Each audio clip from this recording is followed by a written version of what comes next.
This video will help you sleep and relax. But before we begin, I would like to know which city you're from and what time you're watching this. Now, subscribe to the channel, relax, and let's begin. The date itself was pretty unremarkable. Mike was nice enough in person, but there just wasn't any real spark or chemistry between us. At the end, I politely told him I had a nice time, but didn't feel a connection. He seemed a little disappointed, but said he understood. We hugged goodbye, and I figured that would be the end of it. Oh, how wrong I was. The next day, I got a message from Mike saying he had a great time and wanted to see me again. I reiterated that I wasn't interested in pursuing anything romantic. He kept pushing, saying we should give it another shot. I firmly declined and then blocked his number, thinking that would be the end of it. A few days later, I started getting messages on Instagram from an account I didn't recognize. At first they seemed innocuous, just saying hi, asking how I was doing. But then they started referencing things from my date with Mike. That's when I realized it was him using a fake profile. I blocked that account too, but it didn't stop there. Over the next few weeks, I was bombarded with messages across every social media platform from dozens of different accounts. Some were clearly Mike, others I couldn't be sure. They ranged from pleading messages begging for another chance to angry rants about how I was a tease who led him on. I kept blocking accounts as fast as they popped up, but it felt like a game of whack-a-mole. Every time I blocked one, two more would appear. I started getting nervous about posting anything online, worried about how he might use it against me. Then things escalated. Mike somehow got my work email and started sending me long, rambling messages there. I had to sheepishly explain the situation to my boss and IT department to get his address blocked. But the worst was yet to come. One night I was out with some friends at a bar we frequent. I got a chill down my spine when I checked my phone and saw a new Instagram message. "You look great in that red top. Having fun with your friends?" I scanned the bar in a panic, but didn't see Mike anywhere. Was he actually there watching me? Or was he just guessing based on previous posts about that bar? Either way, I felt utterly violated. My friends insisted on escorting me home and staying over that night. The next morning, I woke up to find that Mike had messaged or friend requested nearly everyone in my social circle overnight. My phone was blowing up with concerned texts from friends and family, asking who this guy was and why he was contacting them. I felt so ashamed and embarrassed having to explain the situation over and over. Some people were sympathetic, but others implied I must have done something to lead him on or encourage this behavior. It was infuriating. I tried changing my phone number and making all my social accounts private, but somehow Mike always found a way around it. He'd create new profiles using inside jokes or references only someone who knew me would understand. It was like he was always one step ahead. The constant barrage of messages started to take a serious toll on my mental health. I became paranoid about leaving my apartment, convinced Mike was watching my every move. I had trouble sleeping and concentrating at work. My friends stopped inviting me out because they were worried about Mike showing up. I went to the police, but they basically told me there wasn't much they could do unless he made an explicit threat. They suggested I delete all my social media, as if cutting myself off from my entire support system was a reasonable solution. I felt so alone and helpless. This stranger had completely hijacked my life over one mediocre coffee date. I started seeing a therapist to deal with the anxiety and stress, but it was hard to make progress when the harassment was ongoing. About 3 months in, things took an even darker turn. I got an email from an unknown address with an attachment. Against my better judgment, I opened it. It was a photo of me, clearly taken without my knowledge, walking into my apartment building. The message simply said, "I'm always watching." I completely broke down. I called in sick to work and spent the next few days holed up in my apartment, too terrified to leave. I was jumping at every little noise, convinced Mike was going to break in at any moment. My best friend finally convinced me to stay with her for a while. She helped me file for a restraining order, even though we had no idea if it would actually do any good, since most of the harassment was online. The day after I moved in with my friend, both of our cars had their tires slashed. We couldn't prove it was Mike, but who else could it have been? I felt awful that I had now dragged my friend into this nightmare. I was at my wit's end. I seriously considered changing my name and moving to another city, starting over completely. But why should I have to uproot my entire life because of this psycho? Then, about a week ago, something strange happened. The messages just stopped. Cold turkey. No more new accounts popping up. No more emails. Nothing. At first I was relieved, but now I'm terrified about what it might mean. Is he planning something bigger? Did he just get bored and move on to harassing someone else? Or did something happen to him? Part of me wants to reach out to his friends or family to try to find out what's going on. But I'm scared that any contact, even indirectly, might start the whole cycle over again. So now I'm in this weird limbo. I'm still scared to post anything online or go anywhere alone. I flinch every time my phone buzzes. I feel like I'm always looking over my shoulder, waiting for the other shoe to drop. Will I ever feel safe again? How long do I have to live like this? I keep telling myself that time will heal this wound, but right now it feels like my life will never be normal again. I don't know how to end this. I guess I just wanted to get it all out there, to feel less alone. If anyone has been through something similar or has any advice, I'm all ears. I'm so tired of feeling scared and powerless. I just want my life back.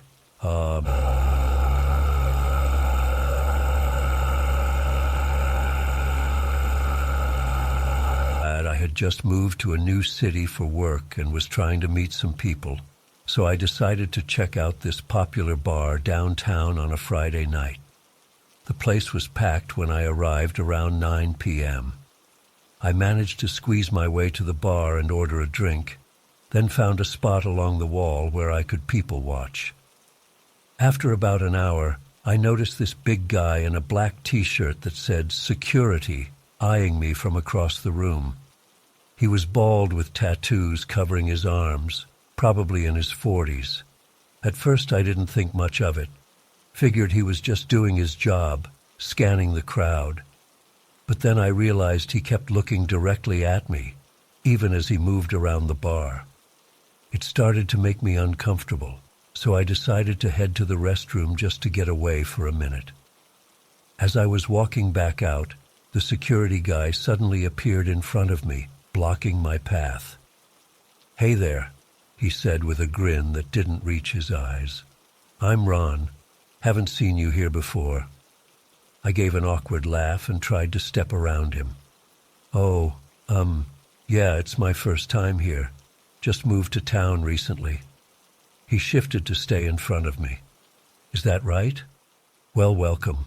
Always nice to see a fresh face. What's your name, sweetheart?" I hesitated, not wanting to give my real name.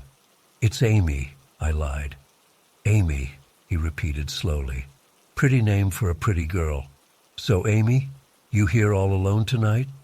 My heart started beating faster. Every instinct was telling me this guy was bad news.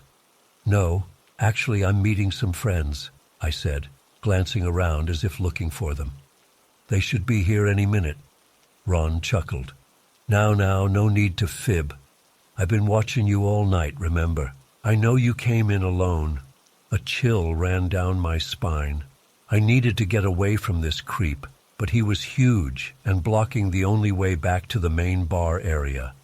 "Listen, I really need to use the restroom," I said, trying to keep my voice steady. "Could you please let me by?" He leaned in closer, his breath hot on my face. "What's your hurry, Amy? I'm just trying to be friendly. It's my job to keep an eye on things, you know. Make sure everyone's safe." I took a step back, my back now against the wall. "I appreciate that, but I'm fine. Please just let me go." Ron's eyes narrowed.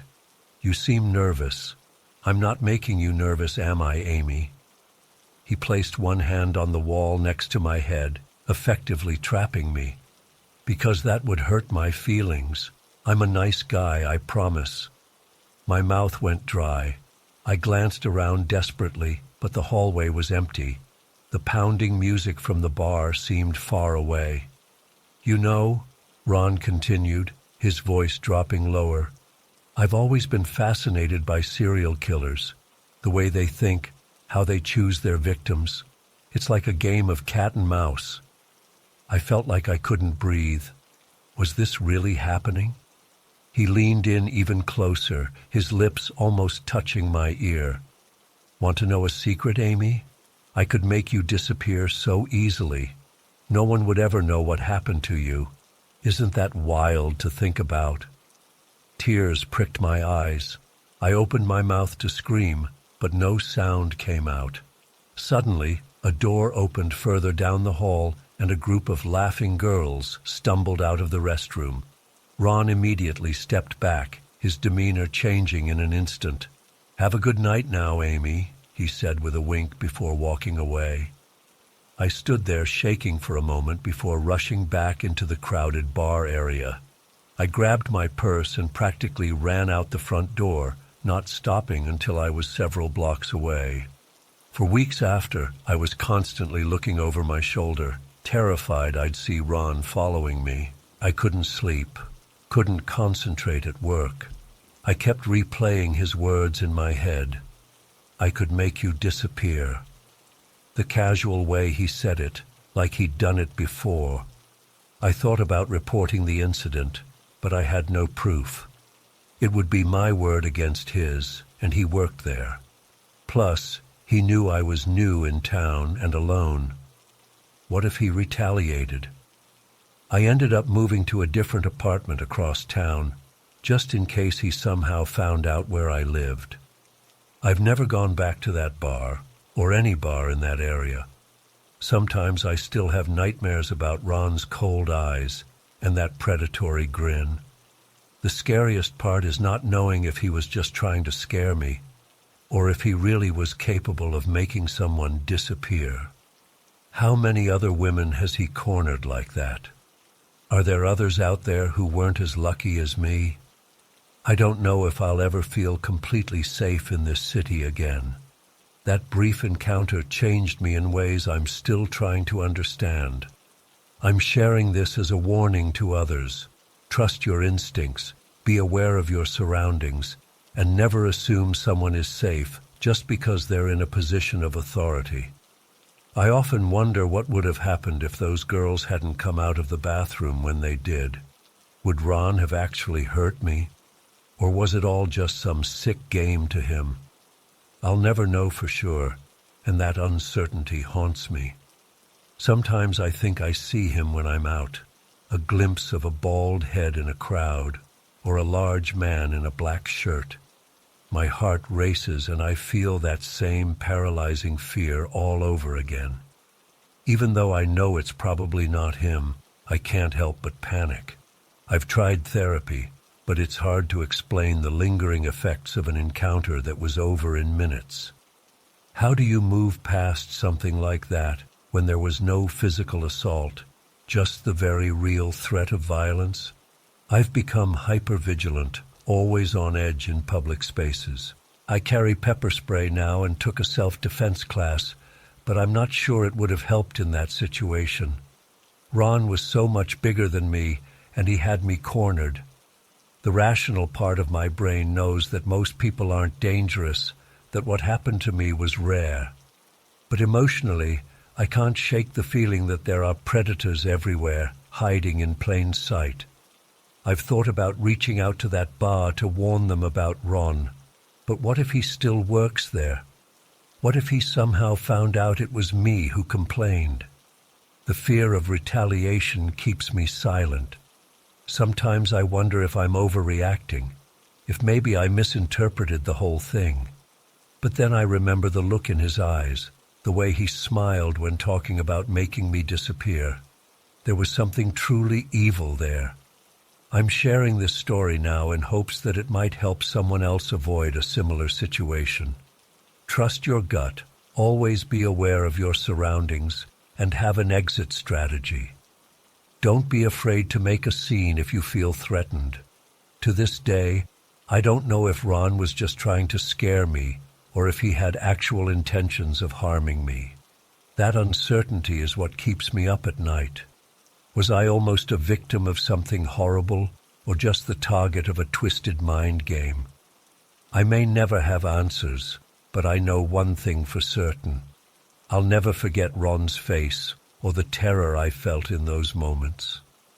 It's a reminder that danger can lurk in the most unexpected places, even in a crowded bar on a Friday night.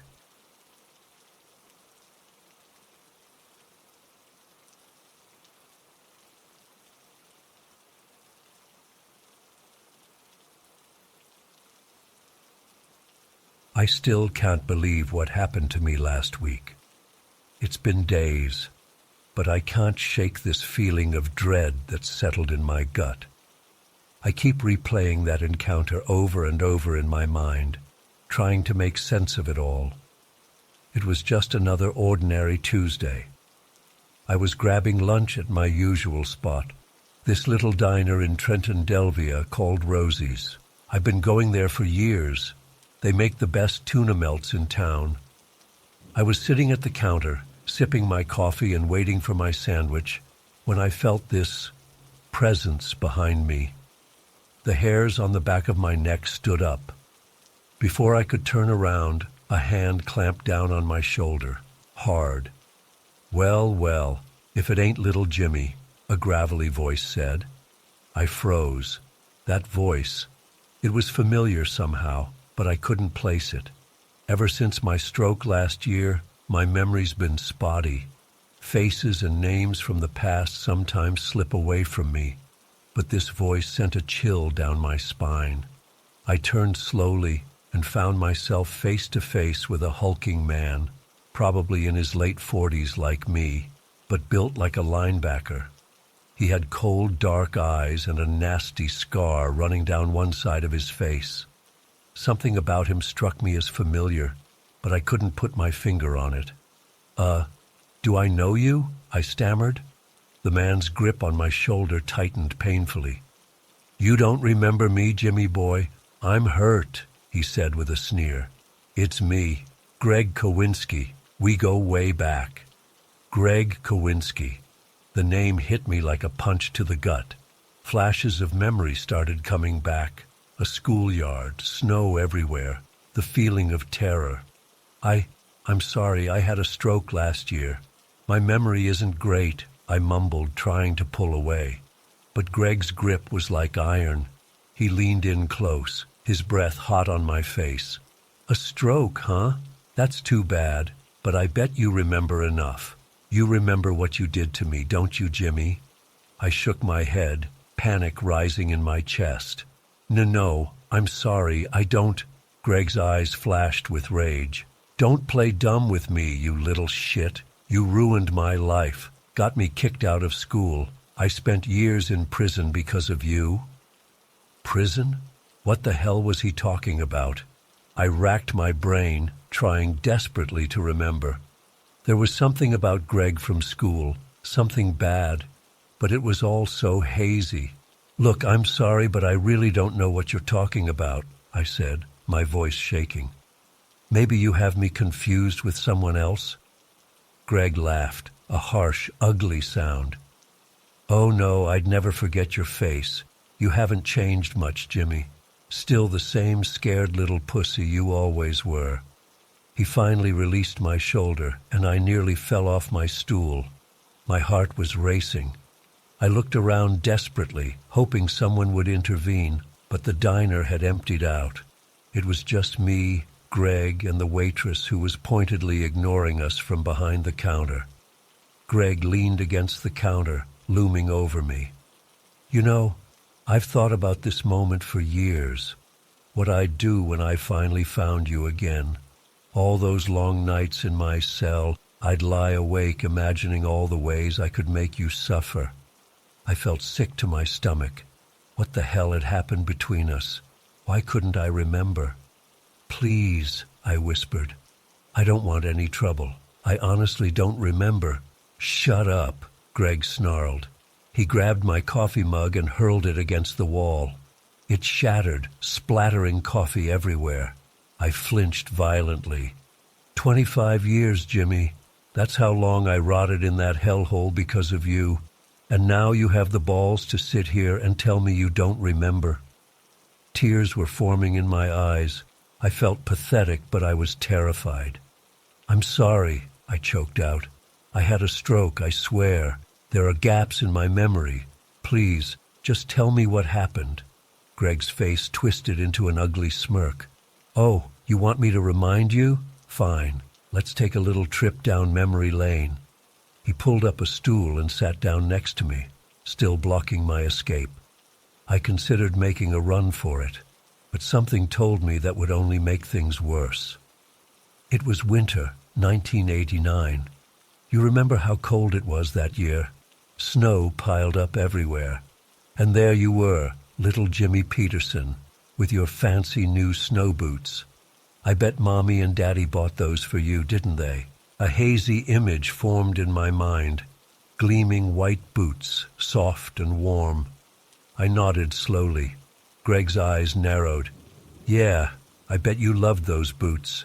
Meanwhile, the rest of us were slogging through the snow in beat-up sneakers. It wasn't fair, was it? So I decided to even things out a little. More memories were trickling back now. The schoolyard. Greg cornering me by the fence. I took those boots from you, Greg continued, and you cried like a little bitch. But that wasn't enough for you, was it? No, you had to go running to the principal. Told him I beat you up and stole your boots. I remembered now. The terror I'd felt that day. Greg looming over me, fists raised. The relief when a teacher intervened. And then later, in the principal's office. They believed you, of course, Greg spat. Golden boy Jimmy, he'd never lie. So I got expelled, kicked out in the dead of winter. You have any idea what that did to me? What happened after that? I shook my head mutely, too afraid to speak. My old man beat the shit out of me, said I was a worthless piece of trash, kicked me out of the house. I was 15 years old, on the streets in the middle of fucking winter, and it was all because of you. Guilt and horror washed over me. I hadn't known. How could I have known? I'm so sorry, I whispered. I had no idea. Save it, Greg snarled. Your sorry don't mean shit to me. You want to know what happened next?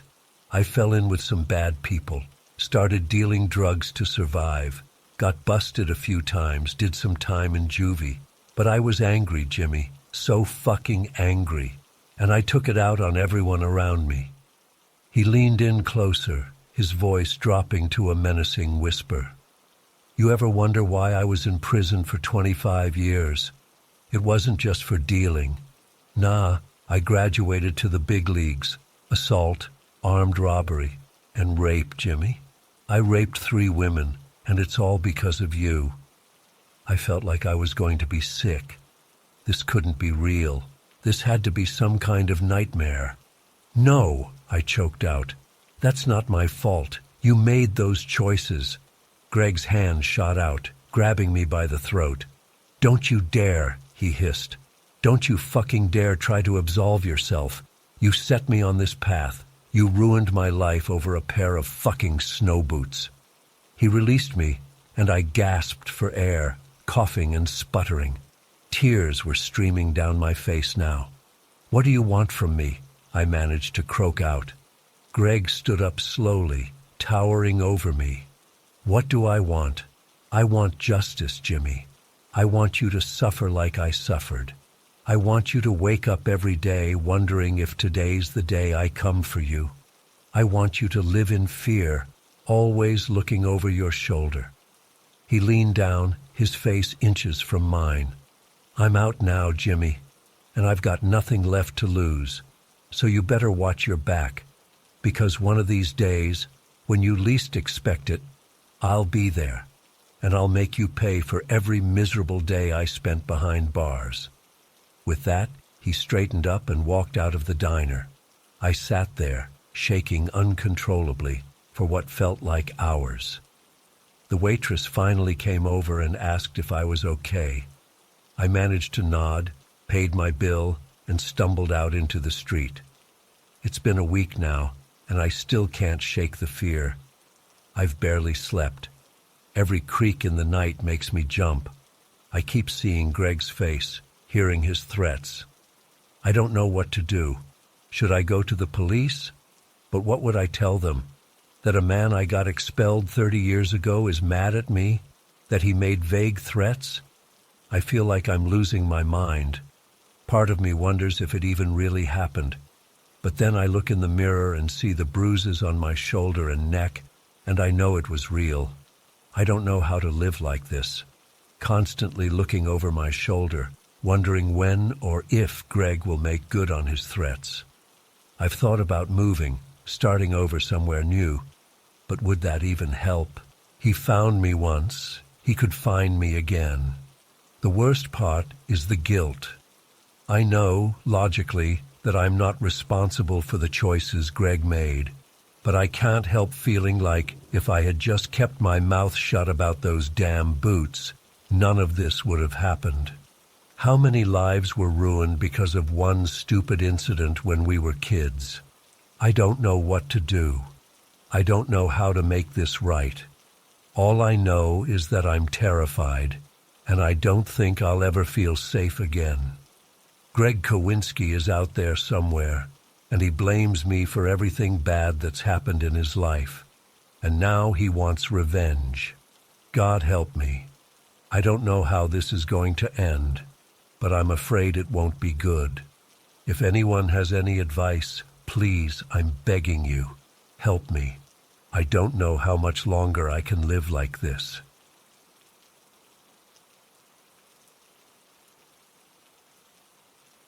At first, it was just little things that made me uneasy. I'd notice him staring at me from his porch when I got home, or I'd be working in the garden and suddenly realize he was standing at the fence, silently watching me. I tried to brush it off, telling myself I was just being paranoid about living alone in a new place. But then the gifts started appearing. I'd wake up to find bizarre items left on my porch, a bunch of dead flowers, a broken doll, a bag full of rusty nails. Once there was a dead bird. I never saw him leave them, but I knew it had to be the neighbor. Who else would do something so creepy? That's when the messages started too. At first, just weird notes left in my mailbox, full of rambling nonsense and vague threats. Then he somehow got my phone number and would send dozens of texts at all hours. Most were just gibberish, but some were deeply unsettling. Things like, "I'm always watching you," and "You can't hide from me." I tried talking to him, asking him to please leave me alone, but he'd just stare at me with this unhinged look in his eyes, sometimes muttering to himself. It was clear he wasn't all there mentally. I started noticing needles and other drug paraphernalia in his yard too, which made me even more afraid of what he might do in an altered state. I called the police several times, but they didn't seem to take it seriously. They'd talk to him, and he'd play innocent. Then the behavior would start right back up as soon as they left. I felt so helpless and afraid. I started keeping all my curtains closed, jumping at every little sound. I couldn't sleep, couldn't focus on my work. The constant stress was taking a huge toll. Finally, After weeks of harassment, I was able to get a restraining order against him. I thought that would be the end of it. But if anything, it only made things worse. He seemed enraged that I'd taken legal action. The very night after I got the order, I woke up to the sound of him screaming obscenities outside my bedroom window. When I peeked out, I saw he'd cut a huge hole in the privacy fence between our yards. From then on, it was a non-stop barrage of threats and intimidation. He'd stand in his yard and yell at my house for hours, describing in graphic detail all the violent things he wanted to do to me. Sometimes he'd throw things at my windows or bang on the walls. Once I came home to find he'd spray-painted "bitch" across my garage door. I was terrified to leave the house. I'd rush from my car to the door, afraid he'd confront me. When I had to go out, I'd ask friends to come check on the house. Multiple times I came back to find evidence he'd been on my property. Cigarette butts by the windows, items moved around in the yard.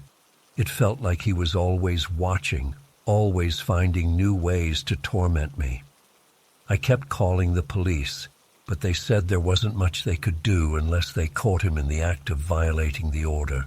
They suggested I move, but I didn't have the money to break my lease and find a new place. I felt completely trapped. One night, things reached a terrifying climax. I was up late working on a paper when the power suddenly cut out. At first I thought it was just a blown fuse, but then I heard the sound of breaking glass from the back of the house. My blood ran cold as I realized he was actually breaking in. I grabbed my phone and ran to lock myself in the bathroom, my hands shaking so much I could barely dial 911. I whispered my situation to the dispatcher, my heart pounding so loud I was sure he'd hear it. I could hear him moving through the house, muttering to himself, getting closer to where I was hiding. Just as I heard him trying the bathroom door handle, there was the blessed sound of sirens approaching. He must have heard them too, because suddenly there were rapid footsteps and the slam of the back door. By the time the police arrived, he was gone. They searched the area but couldn't find him. There was a ladder propped against the power pole. He'd climbed up and cut my electricity. One of my back windows was smashed. Who knows what would have happened if the police hadn't shown up when they did. I couldn't stay there after that. I packed a bag and went to stay with a friend that very night. The next day, I went to the university and explained my situation. Thankfully, they were understanding and helped me arrange emergency housing on campus. It's been a few weeks now since I moved out of that house. The police still haven't been able to locate my former neighbor. It's like he vanished into thin air. I'm safe in my new place, but I still have nightmares about those awful months. I jump at shadows and loud noises. I'm seeing a therapist to try to work through the trauma. I keep asking myself why this happened to me. Why did this unstable, dangerous person fixate on me? What would have happened if I hadn't gotten out when I did? I don't know if I'll ever feel truly safe again. All I know is that I went through hell, and I'm lucky to have survived it. If you're reading this and going through something similar, please don't wait. Get help and get out. Your safety has to come first.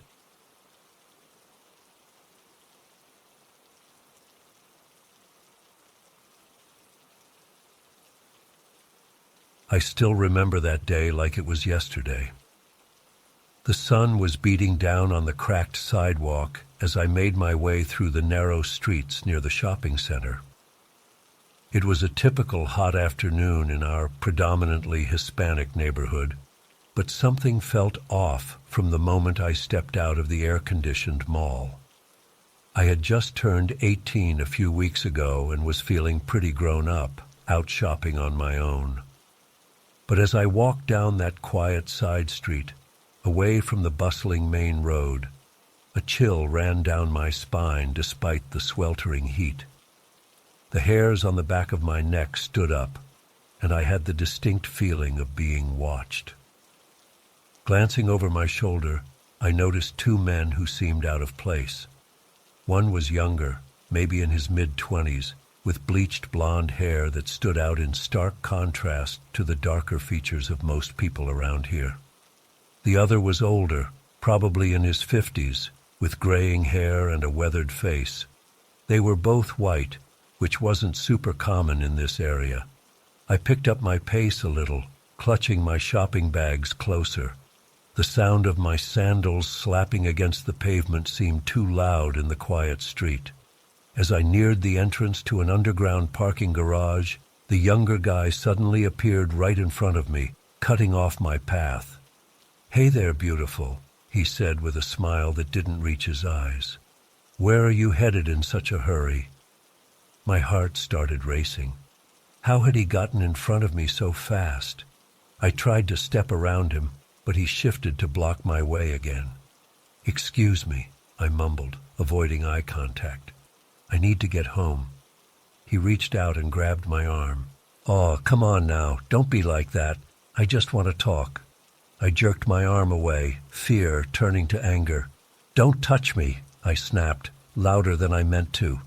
The guy's fake friendly demeanor dropped instantly. His eyes went cold and hard. "Listen here, you little b—" Before he could finish, I heard the older man call out something from across the street. It wasn't Spanish or English. The sounds were harsh and unfamiliar. Eastern European, maybe. The blonde guy's head snapped up, locking eyes with his partner. In that split second of distraction, I saw my chance. I bolted, sprinting past him towards the main road where there would be more people. I could hear pounding footsteps behind me. Risking a glance back, I saw both men in pursuit. Pure terror gave me an extra burst of speed. I darted down an alley between two buildings, praying it wasn't a dead end. My lungs were burning and my legs felt like jelly, but I forced myself to keep running. I emerged onto another street and spotted a small bodega up ahead. Without hesitating, I dashed inside, startling the old woman behind the counter. "Please," I gasped out between heaving breaths. "There are men chasing me. Can I hide?" Her eyes widened, but she quickly ushered me behind the counter and into a small back room filled with boxes and supplies. "Stay here, mija," she said softly. "I'll watch the door." I crouched down behind some crates, trying to quiet my ragged breathing. My whole body was shaking. What just happened? Were those guys really trying to kidnap me? The thought made me feel sick. After what felt like hours but was probably only 10 or 15 minutes, the shop owner peeked in. "I think they're gone now," she said. "I saw two men run by, but they didn't come in. Are you okay?" I nodded, not trusting my voice. She helped me up and insisted on calling my parents to come get me. As I waited, she made me sit and drink some water, clucking sympathetically in a mix of Spanish and English. When my dad burst through the door, I broke down crying. The events of the day came pouring out between sobs as he held me. He wanted to call the police, but I was too shaken up to deal with questions. I just wanted to go home. That night, I tossed and turned, unable to sleep. Every time I closed my eyes, I saw the cold, predatory look in that guy's eyes. I kept imagining what might have happened if I hadn't gotten away. It's been months now, but I still get jumpy sometimes when I'm out alone. I'm hyper-aware of my surroundings and anyone who seems to be paying too much attention to me. Part of me wonders if I overreacted that day. Maybe they were just creeps, not actual kidnappers. But deep down, I know my gut instinct was right. Those men meant to do me harm. I never saw them again after that, but sometimes I swear I catch a glimpse of bleached blonde hair in a crowd, and my heart stops for a second. I'm sharing this as a reminder to trust your instincts. If something feels off, it probably is. Don't be afraid to make a scene or run if you feel threatened. Better to look silly than end up as another missing person's flyer. I still don't know for sure what those men's intentions were or why they targeted me that day. Were they human traffickers, part of some larger criminal organization, or just opportunistic predators? I'll probably never know, and in a way, that uncertainty is almost worse than knowing for sure. All I know is that my split-second decision to run likely saved my life. I'm grateful every day that I made it home safely, but I can't help wondering about other girls who might not have been so lucky. How many others have they approached? How many actually fell for their trap?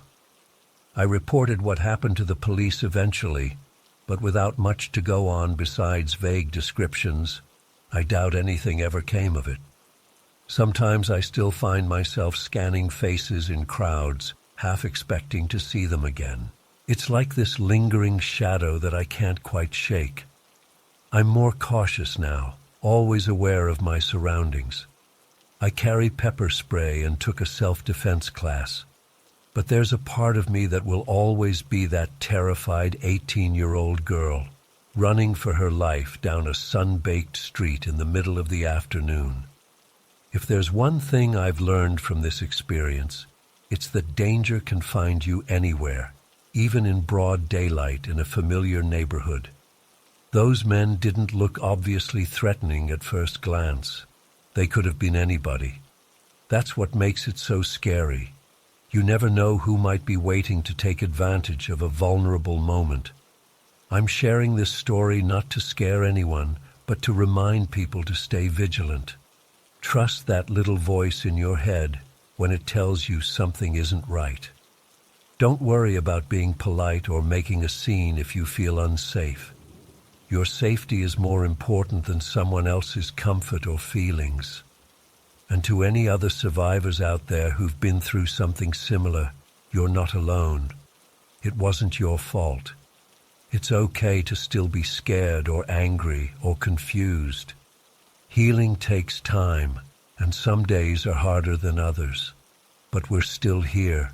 We made it out. And our stories deserve to be heard. I don't know if I'll ever fully get over what happened that day, but I refuse to let it define me or hold me back from living my life. Those men took enough from me in those few terrifying minutes. I won't let them take my future too. So I keep moving forward, one day at a time, always looking over my shoulder, but never letting fear win.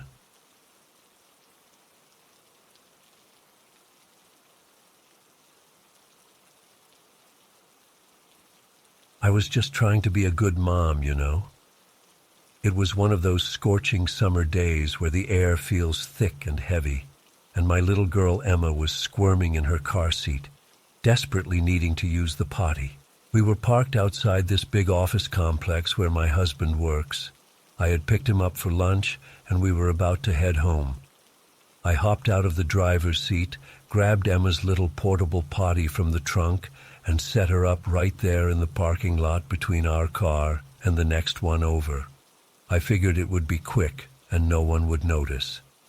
Emma was only 3, still working on potty training, and I didn't want to risk an accident on the car ride home. So there I was, crouched down next to Emma, one hand holding her steady on the potty, the other shielding my eyes from the blinding sun. That's when I noticed a woman walking towards us from the direction of the office building. At first, I didn't think much of it. Just another office worker heading to her car, right? But as she got closer, I started to get an uneasy feeling in the pit of my stomach. She was walking directly towards us with this intense look on her face, like she was on a mission. The woman looked to be in her mid-30s, wearing a denim skirt and a tight tank top. Her long dark hair was pulled back in a messy bun, and she had on way too much eye makeup for a work day. Something about her just seemed off. As she approached, she plastered on this fake-looking smile. "Oh, what a cutie," she cooed, gesturing at Emma. "How old is she?" I instinctively moved to block Emma from the woman's view. "She's 3, I replied cautiously, hoping she would just keep walking. But instead the woman crouched down next to us, way too close for comfort.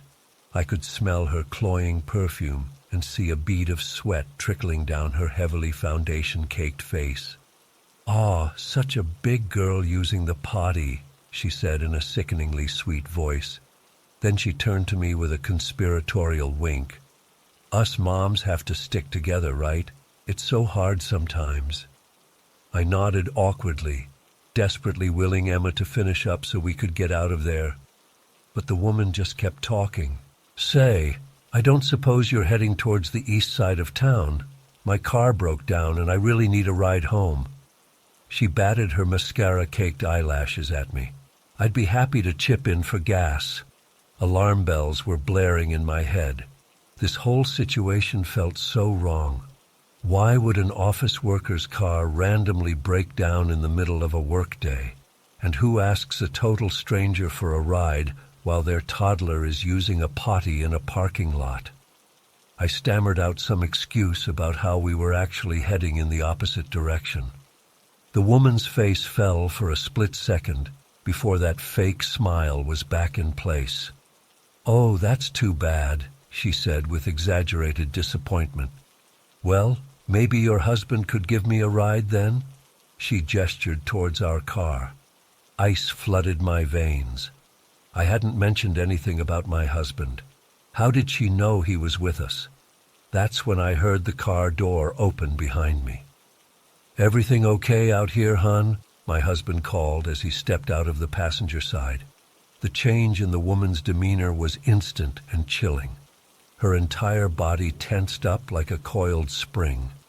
The fake smile vanished, replaced by a look of barely concealed rage. Without another word, she spun on her heel and took off across the parking lot at a dead sprint.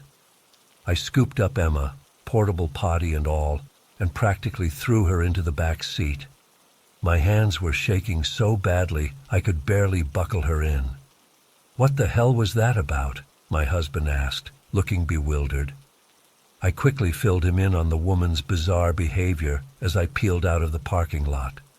We both kept anxiously scanning the rearview mirror, half expecting to see her chasing after our car. The drive home was tense and quiet. I couldn't shake the feeling that we'd narrowly avoided something terrible. What were that woman's true intentions? What would have happened if my husband hadn't been there? It's been weeks now, and I still get chills thinking about that day. I can't help but wonder if that woman is still out there, prowling parking lots, looking for her next target.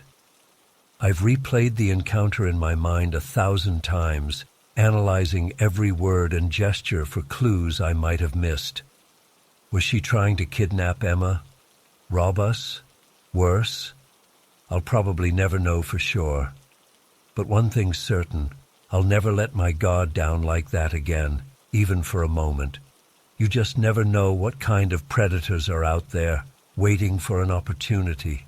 I'm writing this as a warning to other parents. Please, always be aware of your surroundings. Trust your instincts if something feels off. And never, ever let a stranger get close to your child, no matter how harmless they might seem at first glance. I thought I was being a good mom that day, just trying to avoid a potty training accident. Instead, I put my daughter in serious danger.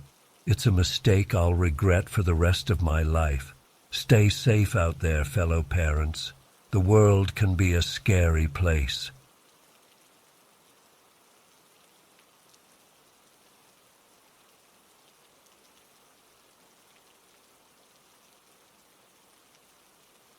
We arrived at the campground on a sunny Friday afternoon in July 1988.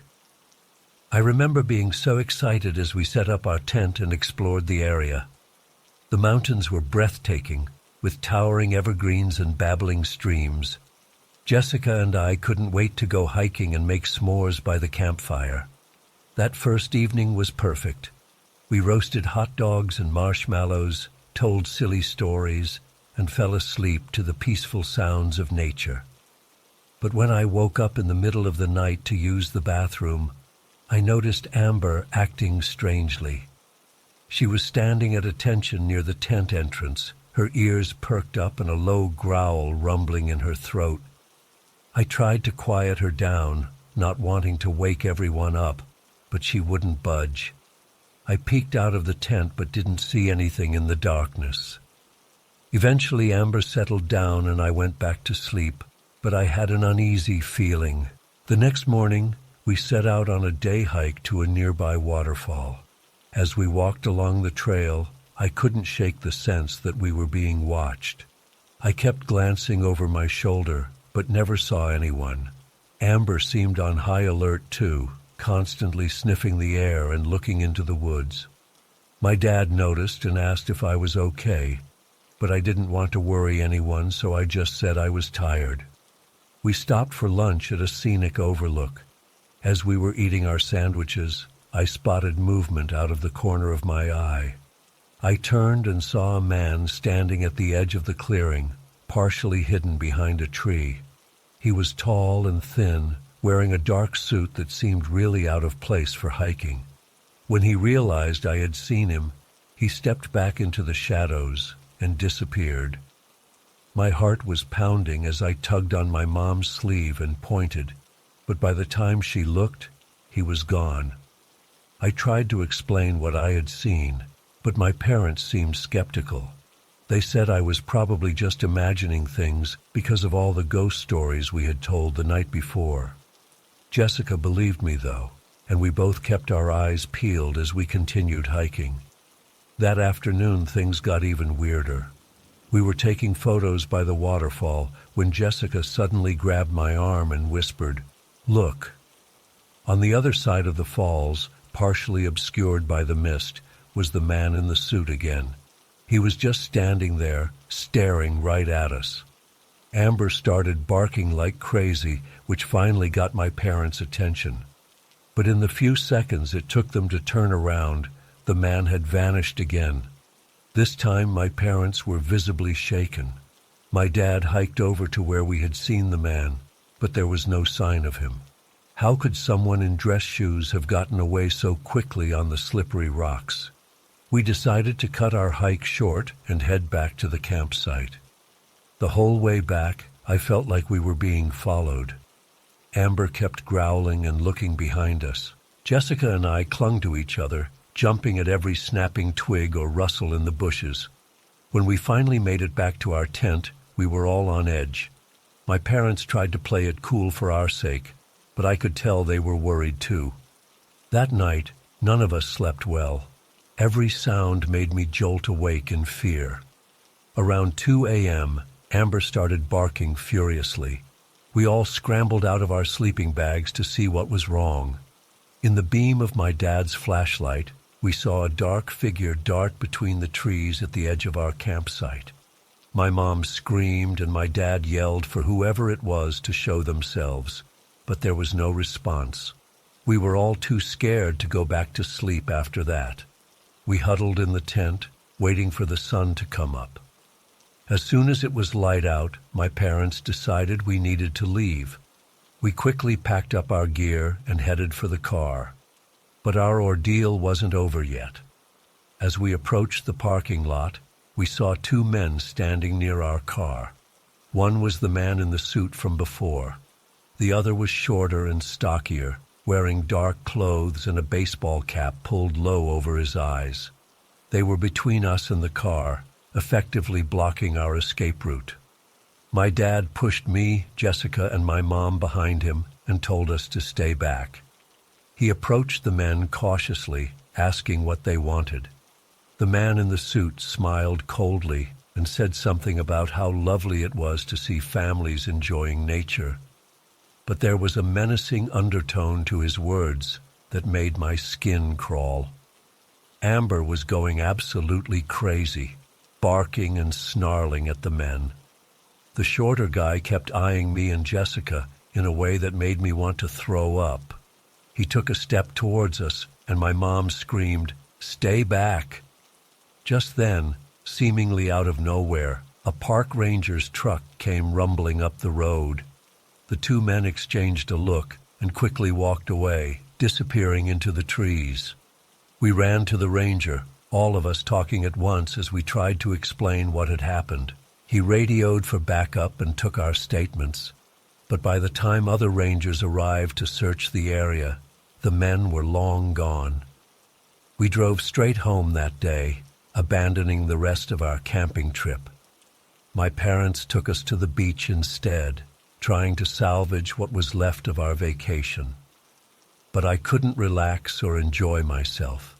I kept seeing that man's face everywhere I looked. It's been over 30 years, but I still get chills thinking about that weekend. We never found out who those men were or what they wanted.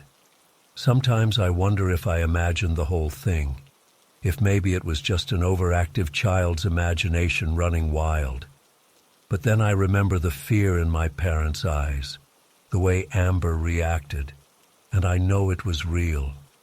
I've never been camping since then. The mountains that once seemed so beautiful now only fill me with dread.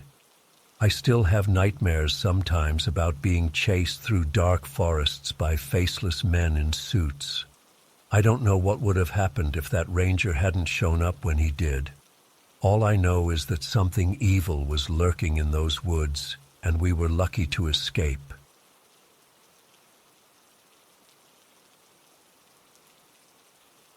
I was 16 when it happened. My friends and I were heading to the beach for spring break, just a 3-hour bus ride away from our small Midwestern town. We were so excited to get away from our parents and have some freedom. If only we knew how that trip would haunt us for years to come. There were 5 of us, me, Jake, Melissa, Chris, and Amber. We piled onto the Greyhound bus, giggling and shoving each other as we made our way to the back. I remember the smell of the vinyl seats and the way the floor was slightly sticky beneath our feet. We sprawled out across the last few rows, tossing our backpacks onto the empty seats. The bus was only about half full as we pulled out of the station. I gazed out the window, watching our boring little town fade into the distance. Freedom at last. About 30 minutes into the trip, a man in a rumpled suit got on at one of the smaller stops. He looked to be in his 40s, with thinning hair and a paunch straining against his button-down shirt. Nothing remarkable about him, really. He took a seat a few rows ahead of us, and I didn't give him another thought. We were all chattering away, making plans for the beach, when I noticed the man stand up and make his way to the tiny bus bathroom. No big deal, right? But when he came back to his seat, he was carrying a 6-pack of beer. Where the hell did that come from? I nudged Jake and nodded towards the guy. "Check it out," I whispered. "Dude brought his own party supplies." Jake snickered. "Maybe he'll share if we ask nice." We watched as the man cracked open a can and started chugging it down. It was only about 11 a.m. at this point. I remember thinking it was kind of sad, some lonely businessman drinking alone on a bus. But then things started to get weird. The man pulled out a magazine and started flipping through it. From where we were sitting, we could see that it was full of extremely graphic pornography. My cheeks burned red, and I looked away quickly. Who does that on a public bus? I glanced at my friends, seeing the same mixture of embarrassment and discomfort on their faces. We all tried to ignore it, but it was hard not to keep sneaking looks. The man seemed totally oblivious to anyone around him as he guzzled beer after beer and leered at the magazine. After about an hour of this, the man suddenly stood up and stumbled towards the back of the bus. Towards us. My heart started racing as he got closer. He reeked of alcohol and cigarettes. "Where you kids headed?" he slurred, leaning heavily on the seat in front of us. We all froze, exchanging panicked glances. None of us wanted to engage with this creep. Just going to visit family," Melissa finally mumbled, not meeting his eyes. The man's bloodshot eyes roamed over our group. I felt exposed, like he was undressing us with his gaze. How old are you? You look awful young to be traveling alone." A chill ran down my spine. Why was he so interested in our ages? "We're 18, Jake lied smoothly. "All of us." The man's eyes narrowed suspiciously, but he didn't challenge it. Instead, he lurched even closer, his beery breath washing over us. "You kids ever seen one of these?" he asked in a conspiratorial whisper. Slowly, deliberately, he pulled back his jacket sleeve. My blood turned to ice as I saw what was strapped to his forearm with duct tape, an enormous pair of scissors, at least 8 inches long. The blades glinted wickedly in the fluorescent bus lighting. "Pretty intimidating, huh?" The man grinned, clearly enjoying our fear. "Bet you punks respect me now, don't you?" I couldn't breathe. I couldn't move. I just stared at those scissors, imagining all the horrific things he could do with them. Why did he have them taped to his arm like that? What was he planning?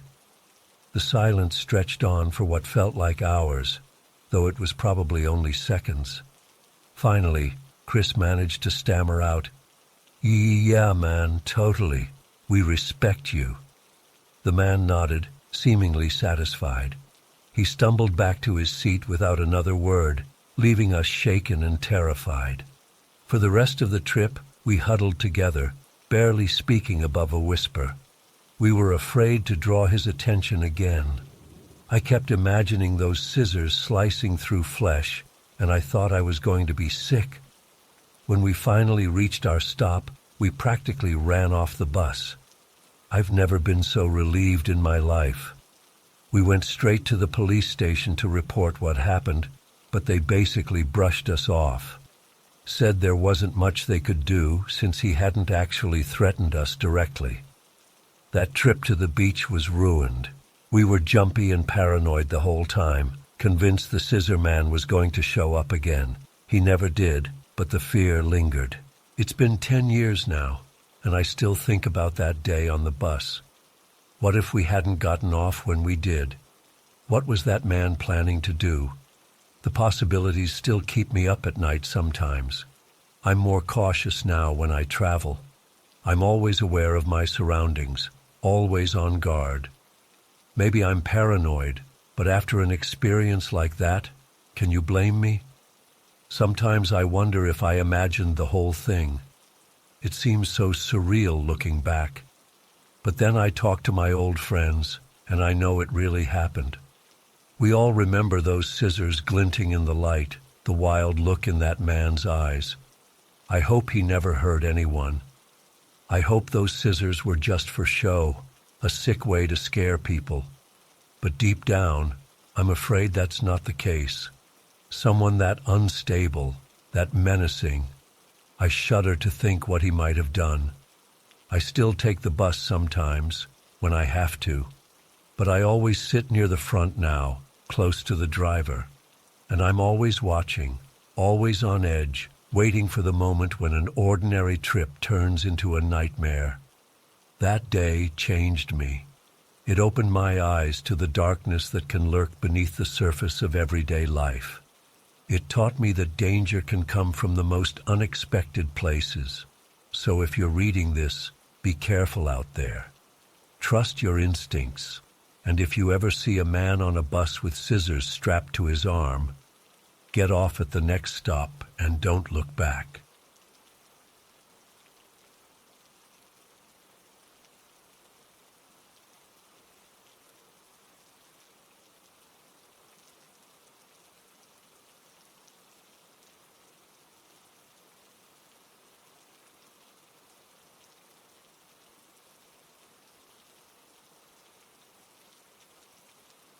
It was supposed to be a normal day. I woke up, made some coffee, and headed to work like always. Nothing seemed out of the ordinary as I walked into the office building and rode the elevator up to the 17th floor. But the moment I stepped out, I knew something was wrong. The entire floor was eerily quiet. No phones ringing, no chatter, no keyboard clicking. Just silence. I called out a hesitant, "Hello?" but got no response. As I walked further in, I noticed all the cubicles were empty. Abandoned coffee mugs and half-eaten breakfast items were scattered about, as if everyone had suddenly vanished mid-morning. My heart started racing. Where was everyone? Had there been some kind of evacuation I didn't know about?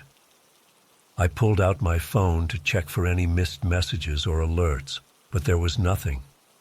That's when I realized I had no cell service either. Weird. I decided to check my boss's office, thinking maybe she'd know what was going on. But as I approached her door, I froze. Through the frosted glass, I could see a dark, hunched figure inside. It wasn't moving, just sitting there. But something about its shape seemed off, inhuman. I backed away slowly, trying not to make a sound. That's when I heard it. A low, guttural growl coming from somewhere behind me. I whipped around but saw nothing. The sound seemed to be coming from everywhere and nowhere at once. Panic rising in my chest, I ran for the elevators. I jabbed the call button repeatedly, praying for the doors to open. After what felt like an eternity, they finally did. I practically dove inside and mashed the lobby button. As the doors started to close, I caught a glimpse of something in my peripheral vision. A dark shape darting between cubicles, moving far too fast to be human. The doors shut just as an inhuman shriek filled the air.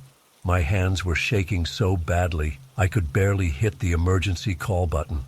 "Hello? Is anyone there? Please, I need help," I pleaded into the intercom. But all I got back was static. The elevator began its descent, each floor ticking by agonizingly slow. 16, 15, 14. Suddenly, it jerked to a halt between floors. The lights flickered and went out, plunging me into darkness. I fumbled for my phone, using its dim light to illuminate the small space. That's when I heard it, scratching noises coming from above the elevator car, as if something was trying to claw its way in. My breath caught in my throat as I stared up at the ceiling, waiting for it to burst through at any moment. Minutes passed like hours as I huddled in the corner, listening to that terrible scratching. Sometimes it would stop for a while, only to start up again more frenzied than before. I tried to convince myself it was just the elevator cables creaking, but deep down, I knew better. Just when I thought I couldn't take it anymore, the light suddenly flickered back on. The elevator lurched into motion, continuing its descent as if nothing had happened. I sagged against the wall in relief, thinking the nightmare was over. But when the doors opened on the ground floor, my blood ran cold. The lobby was in chaos, papers strewn everywhere, furniture overturned, and not a soul in sight. It looked like a bomb had gone off. I cautiously stepped out, calling out again. "Hello? Is anyone here? What's going on?" My voice echoed through the empty space. As I approached the main entrance, I saw that the glass doors had been shattered. Shards crunched under my feet as I peered outside. The street beyond was deserted. No cars, no pedestrians, nothing. It was as if the entire city had been abandoned in an instant. That's when I noticed the sky. It was wrong. Instead of blue, it was a sickly greenish color. And there were shapes moving up there, vast, dark things that hurt my eyes to look at directly. A distant roar made me flinch and duck back inside. It sounded like nothing I'd ever heard before. Part animal, part machine, and big. Very, very big. I knew I couldn't stay there. Whatever was happening, I had to find other people, find help. So I gathered my courage and stepped out onto the empty street. The air felt thick and oppressive, making it hard to breathe. As I walked, I kept seeing movement out of the corner of my eye, but every time I turned to look, there was nothing there.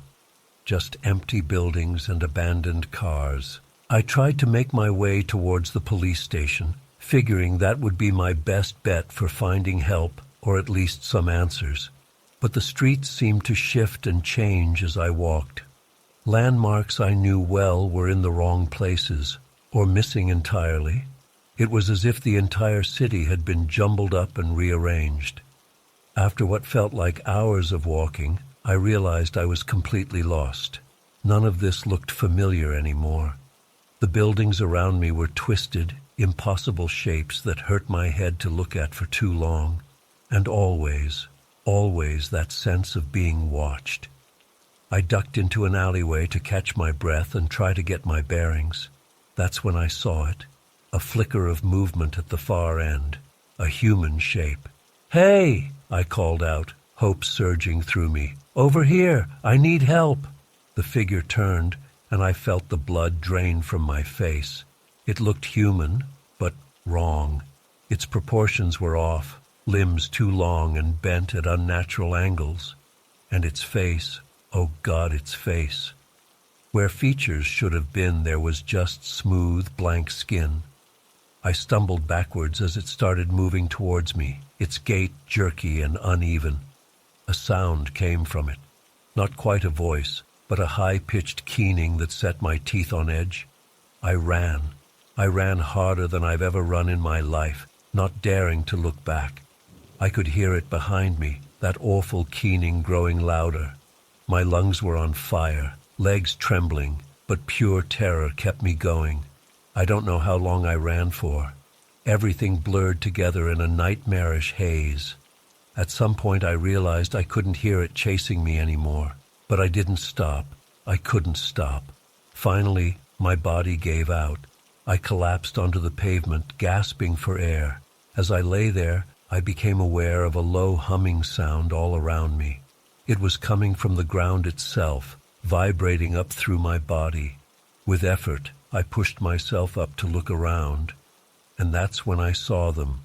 Dozens of those not quite human things surrounding me on all sides. They stood perfectly still, blank faces all turned towards me.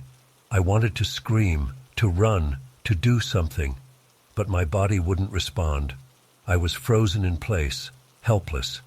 One of them stepped forward. It reached out a too long arm, fingers stretching towards my face. I squeezed my eyes shut, bracing for whatever was about to happen. And then, nothing. When I opened my eyes again, I was back in my bed at home. Sunlight was streaming through the windows, birds chirping outside. For a moment, I thought it had all been a terrible nightmare. But then I noticed the scrapes on my hands and knees, the tears in my clothes, and worst of all, a strange symbol burned into my palm that I'd never seen before. It's been months now, and I still don't know what happened that day. Was it real? Some kind of mass hallucination? I've tried researching that symbol, but found nothing. And every time I try to go back to that office building, I find myself unable to even approach it. It's like my body physically won't let me. Sometimes I wake up in the middle of the night, certain I can hear that keening sound in the distance. And lately, I've started noticing things, changing. Subtle at first, but becoming more obvious. Streets rearranging themselves when I'm not looking. People with slightly wrong proportions that no one else seems to notice.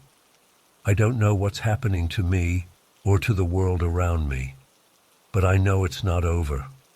Whatever I experienced that day, it was just the beginning of something much bigger, and I'm terrified of what comes next.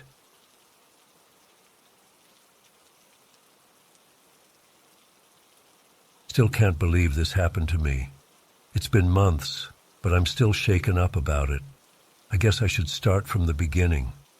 It was a typical Friday night, and I was hanging out with my best friends, Christian and Peter, at my place. We were just chilling in my room, watching movies and joking around like we always do. My parents were out of town for the weekend, so we had the house to ourselves. Around midnight, Christian got up to use the bathroom. A few minutes later, he came rushing back into my room, looking pale and freaked out. "Guys, I think I saw someone outside," he said in a hushed voice. At first, Peter and I laughed it off. We figured he was just trying to scare us. But Christian insisted he wasn't joking. He said he'd glanced out the bathroom window and saw a shadowy figure ducked behind some bushes in the yard. We decided to check it out, even though I was starting to get a bit nervous. The three of us crept downstairs and peered out the living room window. At first, I didn't see anything out of the ordinary, but then I noticed some movement in the bushes along the side of the house. My heart started racing. "There, did you see that?" I whispered. Peter nodded, his eyes wide. We watched for a few more minutes, but nothing else happened. Eventually, we convinced ourselves it was probably just an animal or something and tried to forget about it. But I couldn't shake the uneasy feeling as we headed back upstairs. I found myself constantly glancing at my bedroom window, half expecting to see a face peering in at us. We tried to go back to watching our movie, but the mood had definitely shifted. About an hour later, Peter got up to get a snack from the kitchen. He'd only been gone a minute when we heard him call out, "Guys, you need to come see this." Christian and I exchanged worried looks before hurrying downstairs. Peter was standing by the back door, pointing at something on the ground. "Look," he said. "Footprints." Sure enough, there were several distinct shoe prints in the mud near the door. They definitely hadn't been there earlier in the day. "Maybe it's just from one of us going outside earlier," I suggested weakly, even though I knew none of us had been out back. Christian shook his head. "These are fresh. The mud is still wet." A chill ran down my spine. Someone had definitely been creeping around outside while we were upstairs. We quickly locked all the doors and windows, drawing the curtains closed. I suggested calling the police, but the guys talked me out of it. They said we didn't have any real proof, and the person was probably long gone by now anyway. We spent the rest of the night huddled in the living room, too freaked out to go back upstairs. None of us got much sleep. The next morning, we did a thorough search of the yard in the daylight. That's when we found more disturbing evidence. There were cigarette butts scattered near my bedroom window, and the bushes underneath were all trampled down, like someone had been crouching there for a while. "How long do you think they've been watching us?" Peter asked quietly. I felt sick to my stomach.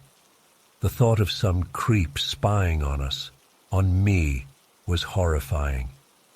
We spent the next few days on high alert, constantly checking windows and locking doors.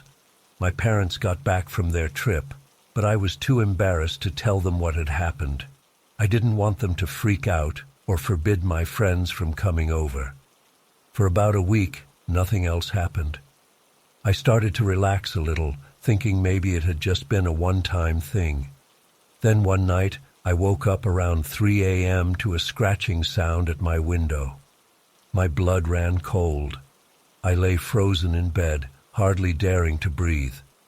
The scratching continued for what felt like forever, then abruptly stopped. I must have eventually fallen back asleep, because the next thing I knew it was morning. I immediately checked my window, but didn't see any obvious signs of tampering. Still, I knew what I'd heard. I called Christian and Peter over that afternoon and told them what happened. They were just as freaked out as I was. We decided to set up Peter's old video camera facing my window that night, hoping to catch the creep on film if he came back. For 3 nights, nothing happened. But on the 4th night, the camera caught something chilling. Around 2 a.m., a dark figure appeared at the edge of the frame. It lingered there for several minutes before slowly approaching my window. The video quality wasn't great, but we could make out what looked like a man in a hoodie, his face obscured. He stood there for a long time, just staring into my room. Then he pressed his face right up against the glass. cupping his hands around his eyes to block out the glare. My skin crawled imagining him watching me sleep. After about 10 minutes, he finally backed away and disappeared into the darkness. We were all thoroughly creeped out after watching the footage. I wanted to go to the police, but Christian pointed out that the video was too grainy to identify anyone. And technically, the guy hadn't actually done anything illegal by standing in the yard. So instead, we came up with a plan to catch him ourselves. The next night, Peter and Christian hid in my closet while I pretended to sleep. We left the window slightly open as bait. Hours passed with no sign of the peeper. I was starting to think he wasn't going to show when I heard the faintest creak from the window. My heart pounding, I kept my eyes shut and tried to breathe evenly. I could sense a presence in the room. Then I felt something brush against my arm. I screamed and bolted upright. Christian and Peter burst out of the closet, yelling and waving flashlights. But the intruder was fast. He leapt out the window before the guys could grab him. We ran outside, hoping to catch him, but he had vanished into the night. After that, my parents insisted on installing security cameras and motion sensor lights around the house. For weeks, I was too scared to sleep alone in my room. I kept imagining that hooded figure standing over my bed. The cameras never caught anything, and gradually the immediate fear faded. But I never felt truly safe in my own home again. About a month later, we saw a news report that sent chills down my spine. A man had been arrested for voyeurism in a neighborhood about 20 minutes from us. They showed his mugshot, a middle-aged guy with thinning hair and thick glasses. I'll never know for sure if it was the same man who'd been watching me, but the timing was suspicious. Had he moved on to a new target after we'd almost caught him? The thought made me sick. Even now, months later, I still find myself obsessively checking windows and closets. I startle at every little sound in the night. The worst part is not knowing who he was or why he chose me. Not knowing if he's still out there somewhere, watching and waiting. I don't think I'll ever feel completely safe again.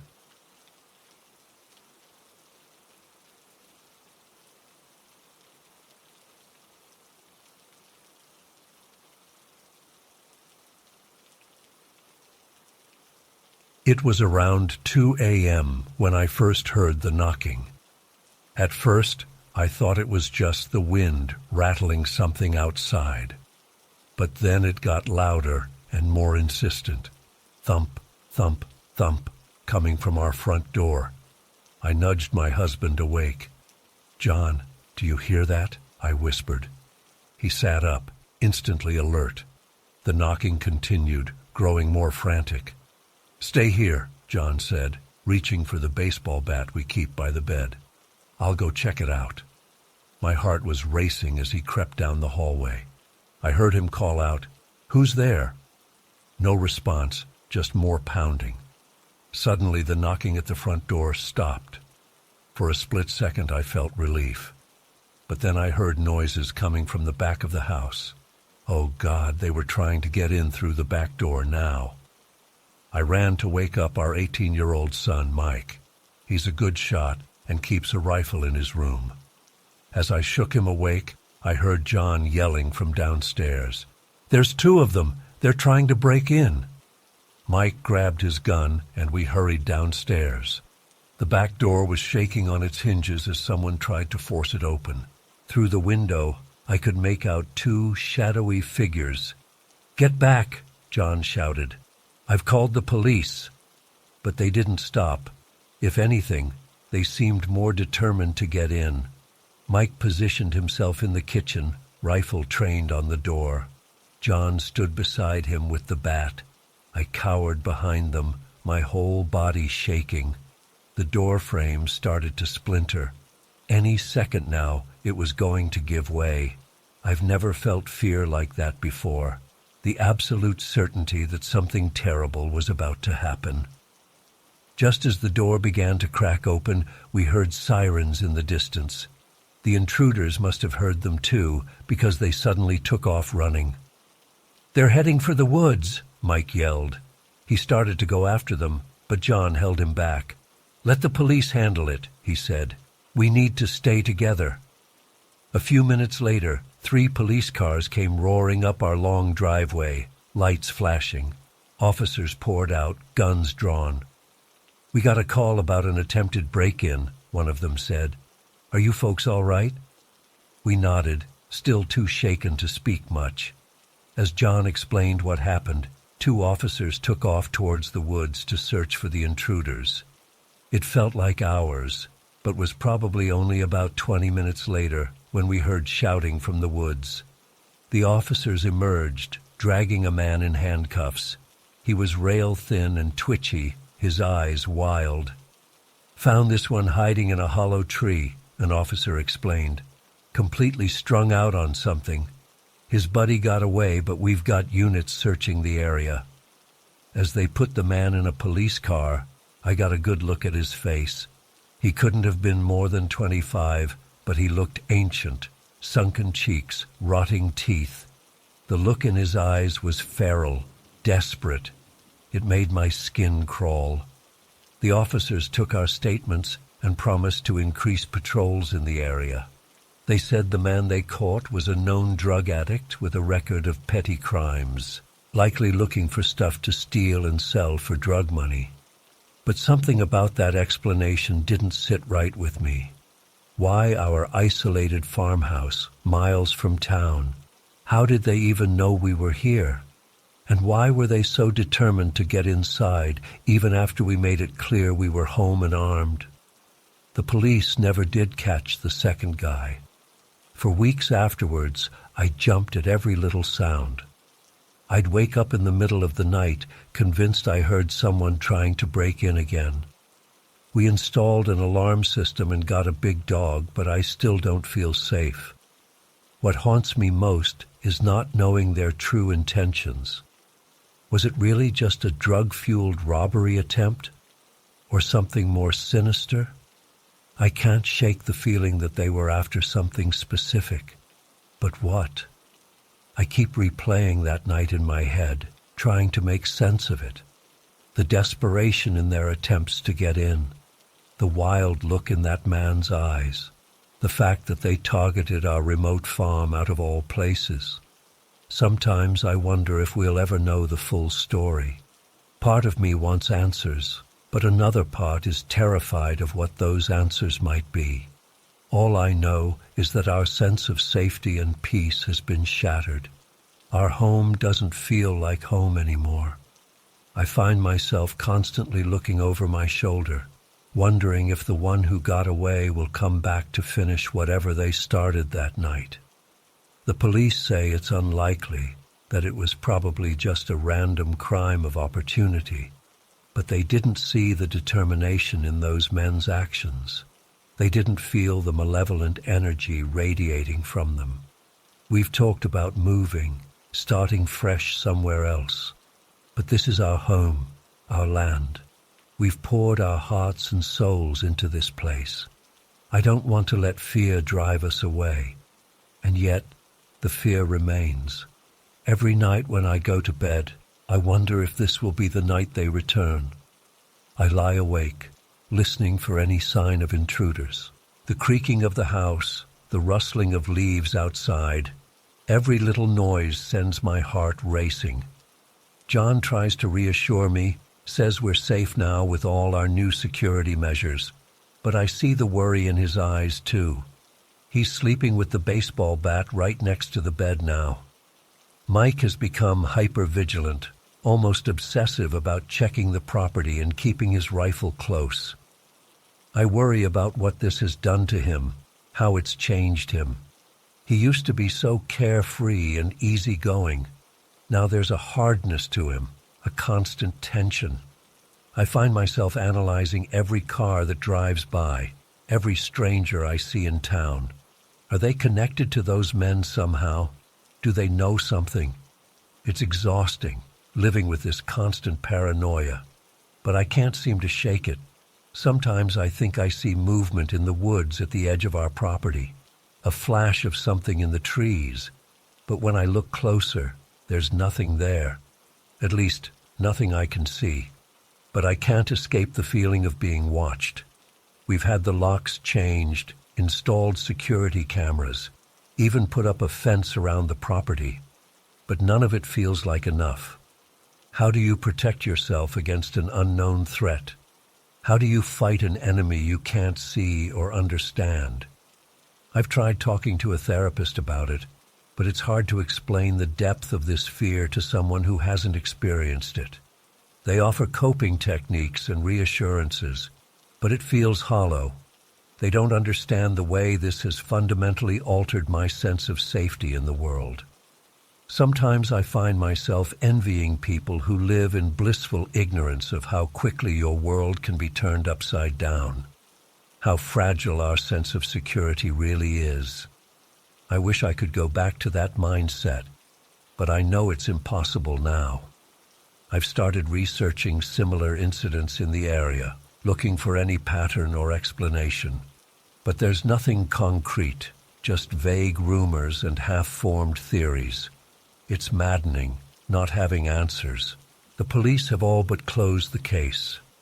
They say without any new leads, there's not much more they can do. But how can we just move on, not knowing if or when these people might return? I know logically that the chances of it happening again are slim, that we were probably just unlucky victims of a random crime. But logic doesn't do much against the primal fear that's taken root in my heart. Every day is a struggle between wanting to reclaim our normal lives and feeling like we need to be on constant alert. It's draining, physically and emotionally. But what choice do we have? So we go on, trying to find a new normal in this state of hypervigilance. We laugh less, sleep less, worry more. But we're survivors. We didn't let them in that night, and we won't let them win now by destroying our peace of mind. Still, I can't help but wonder if we'll ever truly feel safe again. If that sense of violation and vulnerability will ever fully fade. Or if this is just our new reality, forever changed by one terrifying night that left us with far more questions than answers. As I sit here writing this, I can hear the wind rustling through the trees outside, and for a moment, just a moment, I swear I hear footsteps crunching through the leaves. My heart starts to race. Is this it? Are they back? But then it passes, and I'm left once again with nothing but my fears and suspicions, and the gnawing certainty that somewhere out there, the man who got away is still free, still out there, and possibly still fixated on whatever drove him to target our home that night. Will we ever know the truth? Will we ever feel truly safe again? I don't have the answers. All I know is that one night changed everything, and we can never go back to the way things were before.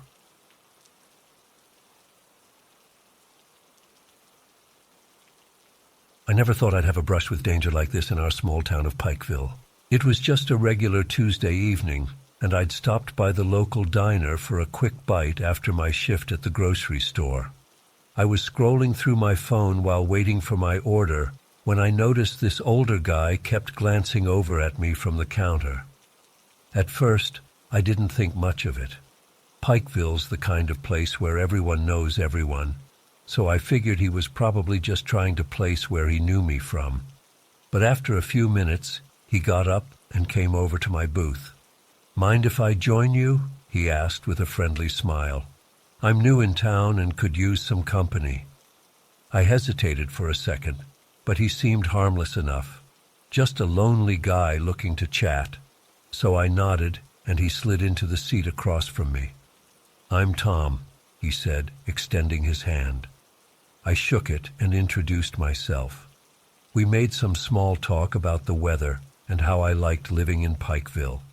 He told me he'd just moved here from Louisville for work. As we chatted, I started to get an uneasy feeling in my gut. There was something off about the way he was looking at me, like he was sizing me up. And he kept steering the conversation in weird directions, asking personal questions about my family and if I lived alone. I tried to keep things casual, giving vague answers. But then he started going on about this great job opportunity he had for young guys like me. Said he could introduce me to some people who'd pay good money for hard workers, no questions asked. At this point, alarm bells were going off in my head. I'd heard rumors about human trafficking in the area, but never thought I'd actually encounter something like that. I mumbled something about already having a job and tried to change the subject. But Tom wasn't taking the hint. He leaned in closer and lowered his voice. "Listen, kid, I can tell you're smart. You don't want to waste your life in this backwater town. I've got connections, big money. All you got to do is come with me tonight and meet some people." My heart was pounding now. I knew I needed to get out of there fast, but I was afraid of how he might react if I just bolted. So I tried to play it cool. "Thanks for the offer," I said, forcing a smile. "But I really can't tonight. Got an early shift tomorrow." Tom's friendly demeanor suddenly shifted. His eyes went cold and his jaw tightened. "Don't be stupid, boy," he growled. "This is a one-time offer. You come with me now or you'll regret it." I felt a chill run down my spine. This guy was seriously bad news. I was trying to figure out how to escape when my phone buzzed. A text from my stepmom asking when I'd be home. It was like a lifeline. "Sorry, that's my stepmom," I said, grabbing my phone. "She needs me home right away. Family emergency." I started to slide out of the booth, but Tom's hand shot out and gripped my wrist. "Sit down," he hissed. "We're not done here." For a second, I froze in panic. But then adrenaline kicked in and I yanked my arm free. I bolted for the door, knocking over a chair in my rush. As soon as I hit the sidewalk, I took off running. I could hear Tom shouting behind me, his heavy footsteps pounding after me. My lungs were burning, but terror kept me sprinting down the dark streets. I zigzagged through alleys and backyards, trying to lose him. After a few blocks, I risked a glance back and saw 2 other men had joined the chase. My blood ran cold as I realized this was way bigger than just one creepy guy. I pushed myself to run faster than I ever had before. My legs felt like jelly, and I was gasping for air, but pure fear kept me going. I had to get home, had to get somewhere safe. Finally, after what felt like miles, I reached my neighborhood. I cut through yards and hopped fences, anything to throw them off my trail. When I finally reached my house, I burst through the door and slammed it behind me, locking every bolt. My stepmom came running, freaked out by my panicked state. Between gasps, I managed to explain what happened. She immediately called the police while I collapsed on the couch, shaking uncontrollably. The cops came and took my statement, but they never found Tom or the other men. They told us they'd increase patrols in the area, but I knew that wouldn't be enough to make me feel safe again. For weeks after, I jumped at every sound and shadow. I couldn't sleep without nightmares of being chased and caught. I quit my job at the grocery store, too scared to work evening shifts. My parents tried to get me to see a therapist, but I was too ashamed to talk about it. It's been months now, and I'm slowly starting to feel normal again. But I'll never forget how close I came to God knows what that night. I shudder to think what would have happened if I'd gone with Tom, or if I hadn't been able to outrun them. I know I'm lucky. I've read about other young people in the area who weren't so fortunate. Human trafficking is a real danger, even in small towns like ours. I hope sharing my story might help someone else recognize the warning signs and stay safe. To this day, I still get chills when I pass that diner. I can't help but wonder if Tom is still out there, prowling for his next victim. All I know is I'll never let my guard down like that again, in Pikeville or anywhere else.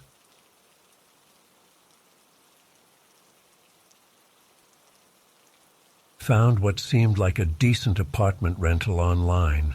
Nothing fancy, but affordable and in a decent neighborhood. The landlords were an elderly couple who lived in the building. When I went to view the place, they seemed nice enough, if a bit overly friendly. Mrs. Johnson kept asking personal questions about my family and relationship status, which I politely deflected. Mr. Johnson made some comments about how they like to keep a wholesome environment in their building.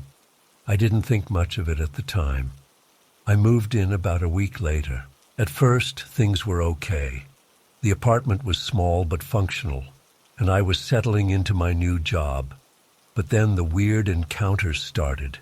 Mrs. Johnson would accidentally bump into me in the hallway almost every day, peppering me with questions about my social life and whether I was going to church. Mr. Johnson started leaving religious pamphlets under my door. I tried to be polite but firm about maintaining boundaries. Things escalated quickly from there. I'd come home to find Mrs. Johnson in my apartment, claiming she was just checking on things. Personal items would be moved around. My mail started disappearing.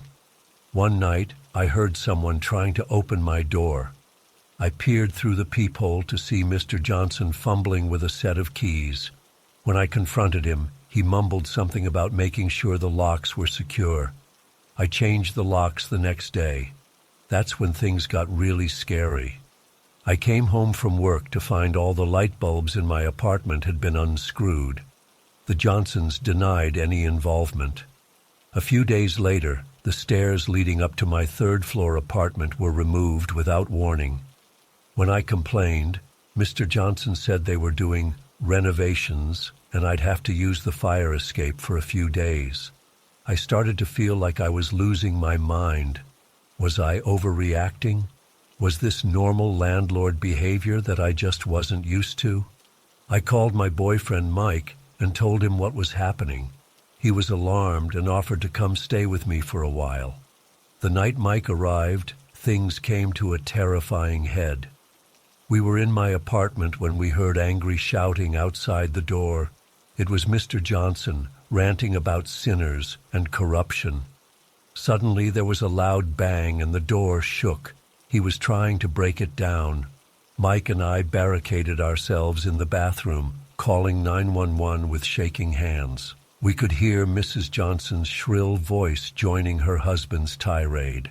There was the sound of splintering wood as the door gave way. Those next few minutes felt like hours. Mike held me as we huddled in the bathtub, listening to the Johnsons ransack my apartment. I'll never forget the crazed look in Mr. Johnson's eyes when he finally burst into the bathroom, brandishing a large wrench. He was shouting about cleansing the building of evil. Just as he lunged towards us, we heard police sirens. Mr. Johnson hesitated, giving Mike the chance to tackle him. We managed to push past them and ran out of the apartment, down the fire escape, and into the street where police were arriving. The aftermath was a blur of police statements and panicked phone calls to family. We learned that the Johnsons had a history of harassing tenants they deemed immoral, but it had never escalated to this level before. They were arrested, but I still didn't feel safe in that apartment. Mike and I ended up living in his van for almost a month while we searched for a new place to live. Those weeks were tough, cramped, uncomfortable, and filled with anxiety. Every unexpected noise made me jump. I had nightmares about being trapped and hunted in my own home. We eventually found a new apartment, but the fear lingered. For months I was paranoid about my neighbors and landlord. I installed extra locks and security cameras. I'm still jumpy when I hear footsteps in the hallway. It's been over a year now, and I'm slowly starting to feel normal again. But I'll never forget those terrifying weeks, and how quickly a simple living situation turned into a horror story. I'm sharing this as a warning to others. Trust your instincts and don't ignore red flags, even if they seem small at first. I still don't understand what drove the Johnsons to such extremes. Was it just religious fanaticism, mental illness, a combination of both? I'll probably never know. All I know is that I'm grateful to have escaped, and I'm trying to move forward with my life.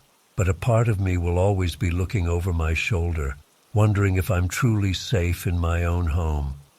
The whole experience has left me with a deep-seated unease about trusting others, especially those in positions of authority over my living situation. I find myself constantly second-guessing the motives of landlords and neighbors. It's like a part of my innocence was stolen that night, replaced by a constant, low-grade anxiety that I can't seem to shake. I've tried therapy, which has helped somewhat. But there are still nights when I bolt awake, heart racing, convinced I hear someone trying to break in. Mike has been incredibly supportive, but I know it's taken a toll on our relationship too. He's patient with my newfound need for constant reassurance and security measures, but I can see the worry in his eyes. Sometimes I wonder if I'll ever fully recover from this experience. Will I always be the person who triple-checks the locks and sleeps with a baseball bat by the bed? Will I ever be able to form trusting relationships with neighbors or landlords again? I'm trying to focus on the positive. I survived, I'm safe now, and I have a support system. But there's a part of me that feels forever changed, like my sense of security in the world has been fundamentally shaken. I find myself envying people who can live carefree in their homes, never having experienced the terror of feeling hunted in what should be their safe space. I've thought about reaching out to other former tenants of the Johnsons, wondering if they had similar experiences. Part of me wants validation that I'm not crazy, that what happened to me was real and severe. Another part of me is afraid of what I might learn, of having to relive the trauma through someone else's story. For now, I'm taking it day by day. I'm trying to rebuild my life and my sense of safety. But I know I'll never look at a rental agreement or a friendly neighbor the same way again. The world feels like a more dangerous, unpredictable place now. I hope that by sharing my story, I can help others stay vigilant and trust their instincts, because sometimes the real monsters aren't hiding under the bed. They're holding the keys to your front door.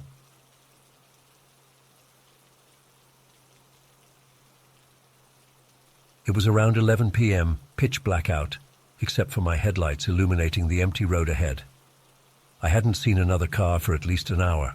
The fields of corn stretching endlessly on either side started to feel claustrophobic.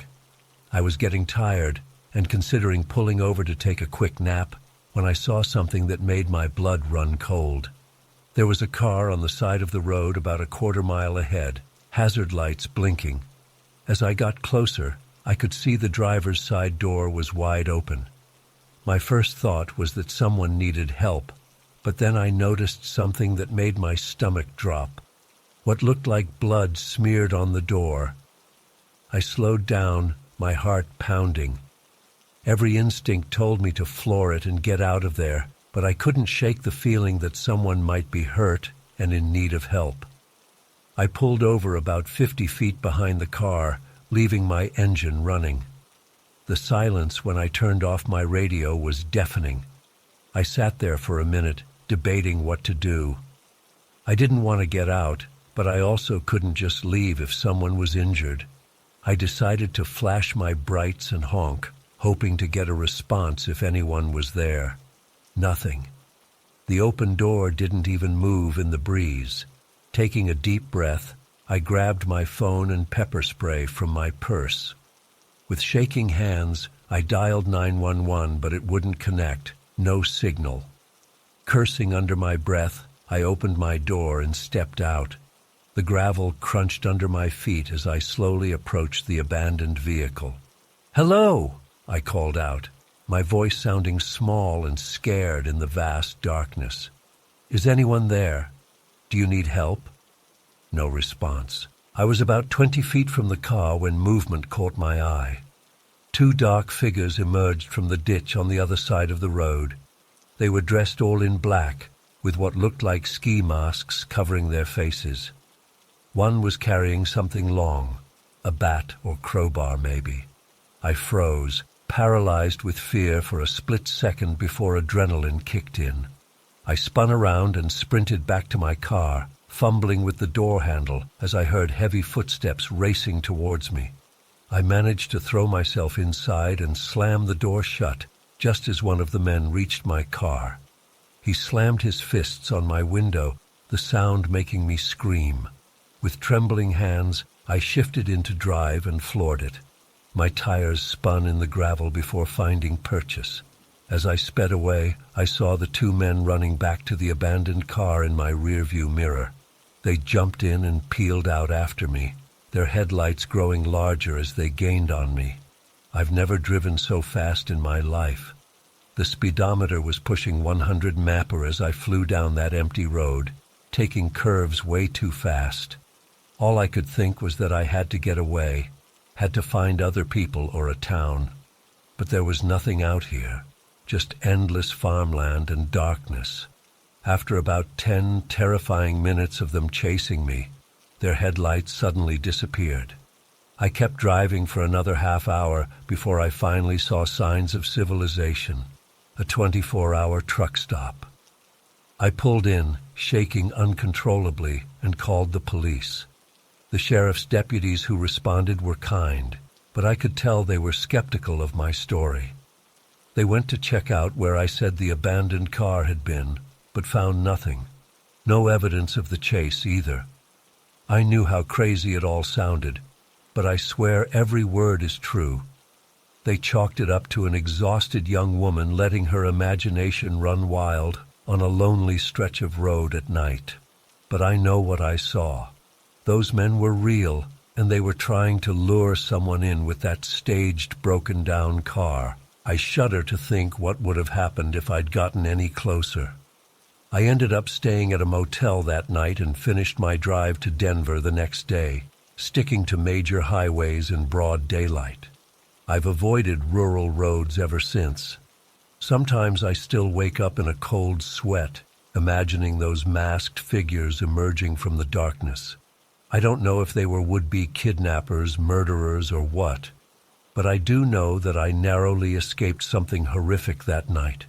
I've tried to rationalize it, tell myself maybe I really did imagine it all, but deep down, I know it was real. The fear I felt was too visceral, too raw to have been a hallucination. I still wonder if they ever succeeded in luring someone else in with that trap. The thought keeps me up at night sometimes. I'm sharing this as a warning to others, especially young women traveling alone. Trust your instincts. If something feels off, it probably is. Don't stop for anyone in isolated areas, no matter how much you want to help. And always, always make sure your phone is charged and you have a signal before venturing off main roads. I was lucky. I escaped, but I'll never forget the terror of that night, the realization of just how vulnerable I was out there alone. It's changed me, made me more cautious and afraid.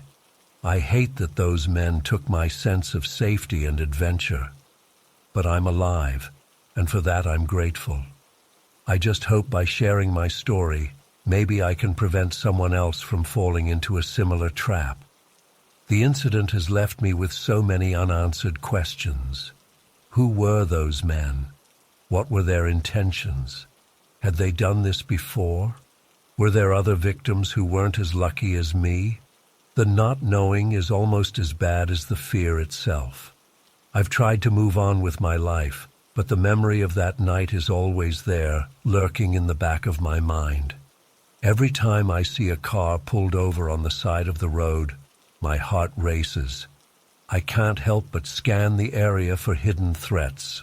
I know it's irrational, but I can't shake the feeling that someday, somehow, I'll turn a corner and see that abandoned car again, door open, waiting for its next victim.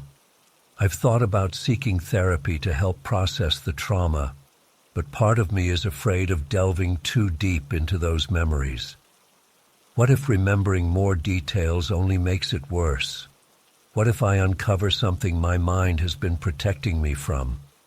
Sometimes I find myself obsessively scanning news reports from that area of Nebraska, looking for any similar incidents or missing persons cases. So far, I haven't found anything concrete, but that almost makes it worse. The idea that these men are still out there, possibly hurting others, while I'm powerless to stop them, is agonizing. I know I need to find a way to make peace with what happened and move forward. But how do you move on from something like this when there's no resolution, no closure? The men were never caught, the abandoned car never found. It's like it all vanished into thin air, leaving me to question my own sanity. All I can do is share my story and hope that it serves as a warning to others. Be vigilant, be cautious, and above all, trust your instincts. They might just save your life, like they did mine on that dark, lonely road in Nebraska.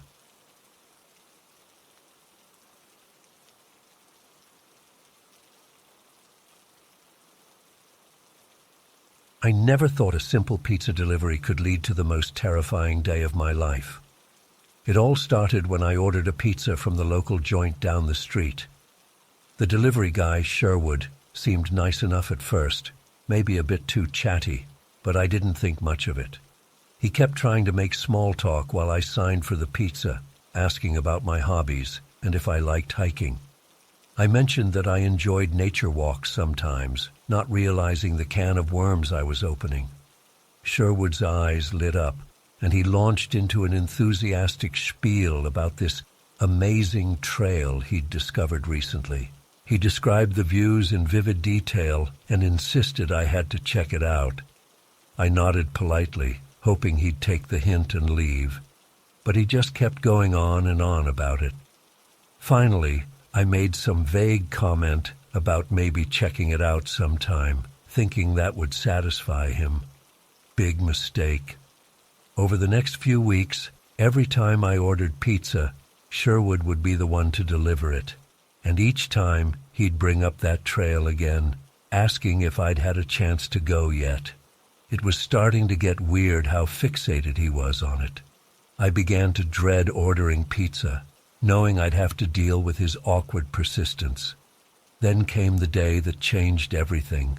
I was grabbing my mail when I bumped into Sherwood outside my apartment building. My stomach dropped. I thought I was safe from his pestering if I wasn't ordering pizza. But there he was, grinning at me like we were old friends. "Hey there. What a coincidence running into you," he said, way too enthusiastically. "I was actually hoping to catch you. Beautiful day for a hike, don't you think?" I mumbled something non-committal, desperately searching for an excuse to get away.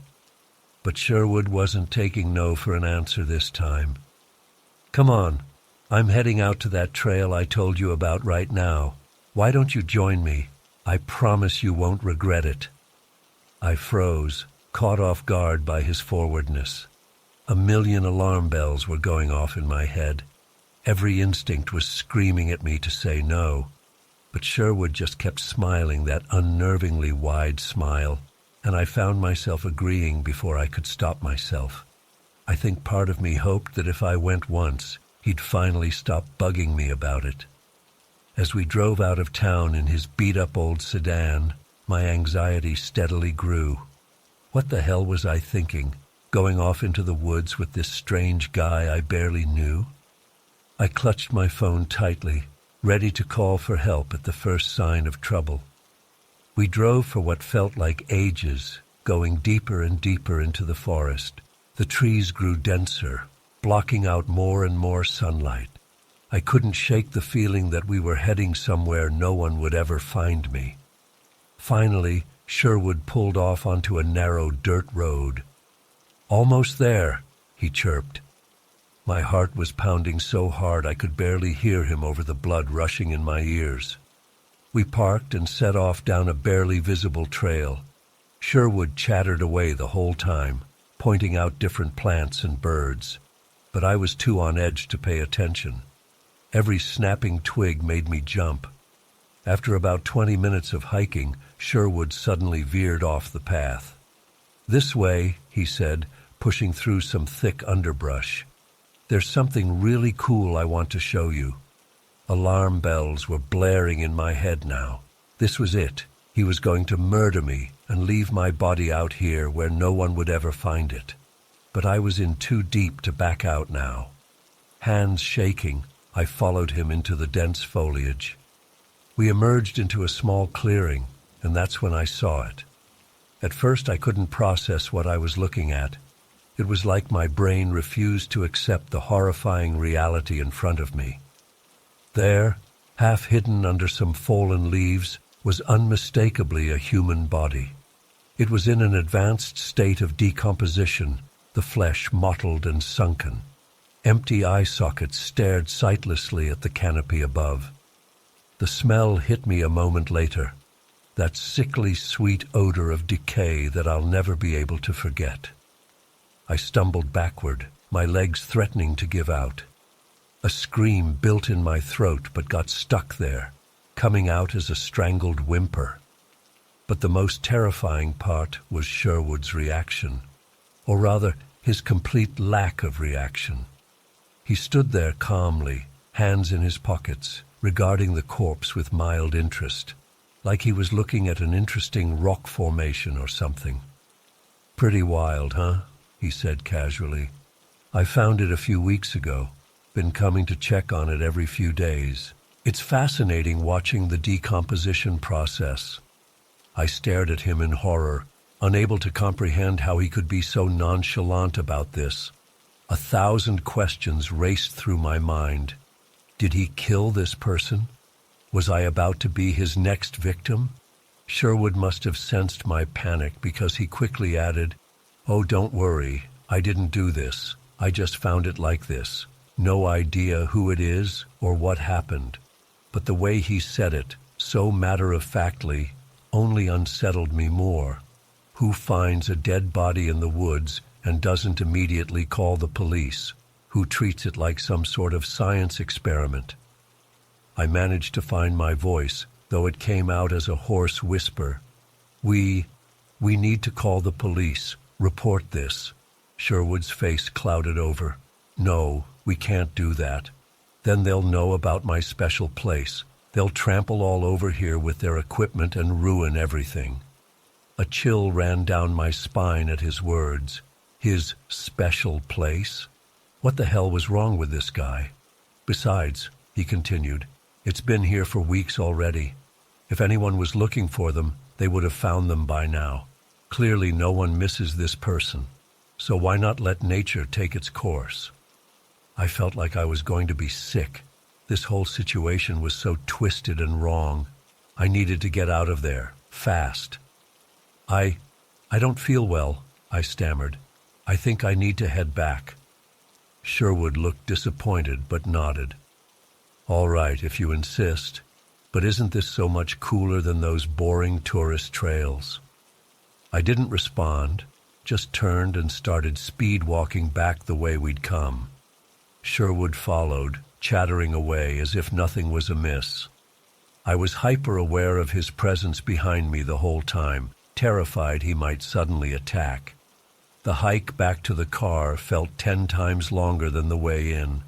When we finally reached it, I practically dove into the passenger seat, locking the door immediately. The drive back to town was excruciating.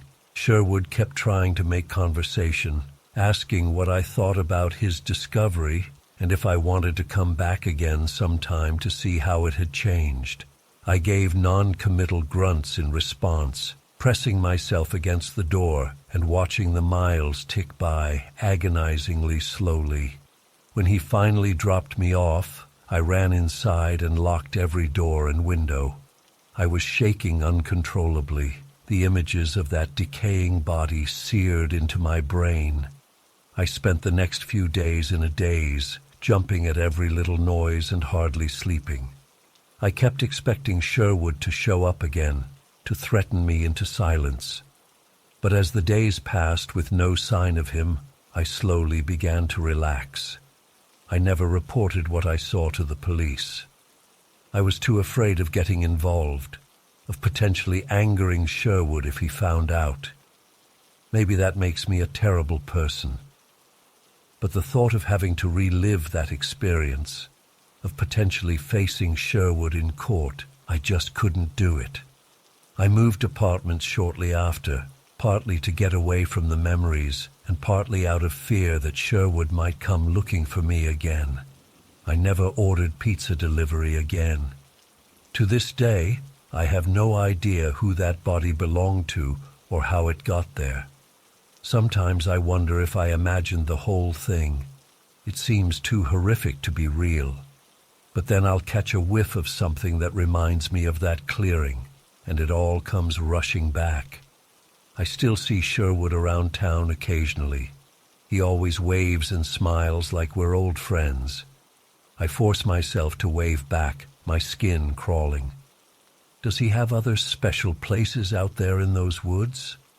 Other bodies he visits? I try not to think about it. All I know is that I'll never go hiking again, and I'll certainly never trust a overly friendly pizza delivery guy again. Some trails are better left unexplored.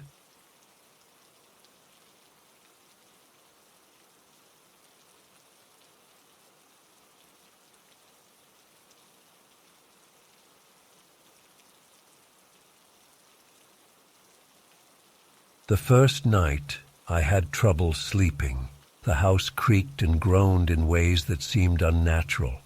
I kept thinking I heard footsteps or muffled voices, only to find nothing when I got up to investigate. I chalked it up to being in an unfamiliar place and tried to relax. The next morning, things got weirder. I went to let Milo, the cat, out into the backyard, but the back door was locked. I distinctly remembered leaving it unlocked the night before after taking out the trash. Figuring I must have absent-mindedly locked it, I shrugged it off. But then I noticed Milo acting strangely. He kept staring intently at the hallway closet and hissing, his fur standing on end. When I opened the closet to check, there was nothing there. As the day went on, my unease grew. Objects weren't where I'd left them.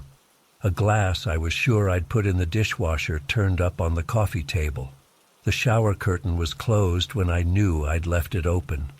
Little things that could be explained away, but together started to form an unsettling pattern. That night, I had trouble falling asleep again. Every creak and groan of the house set me on edge. Around 2 a.m., I bolted awake, my heart racing. I could have sworn I heard breathing coming from just outside my bedroom door. I lay frozen in bed, straining my ears, but heard nothing else. After what felt like hours, I finally worked up the courage to get up and check. The hallway was empty and silent. I tried to convince myself it was all in my head, that I was letting my imagination run wild. But I couldn't shake the feeling of being watched. The next day, determined to snap out of it, I decided to do some work on my laptop in the sunny living room. As I was typing away, movement caught my eye. The closet door I'd checked yesterday was now slightly ajar. A chill ran down my spine. I was positive I'd closed it firmly.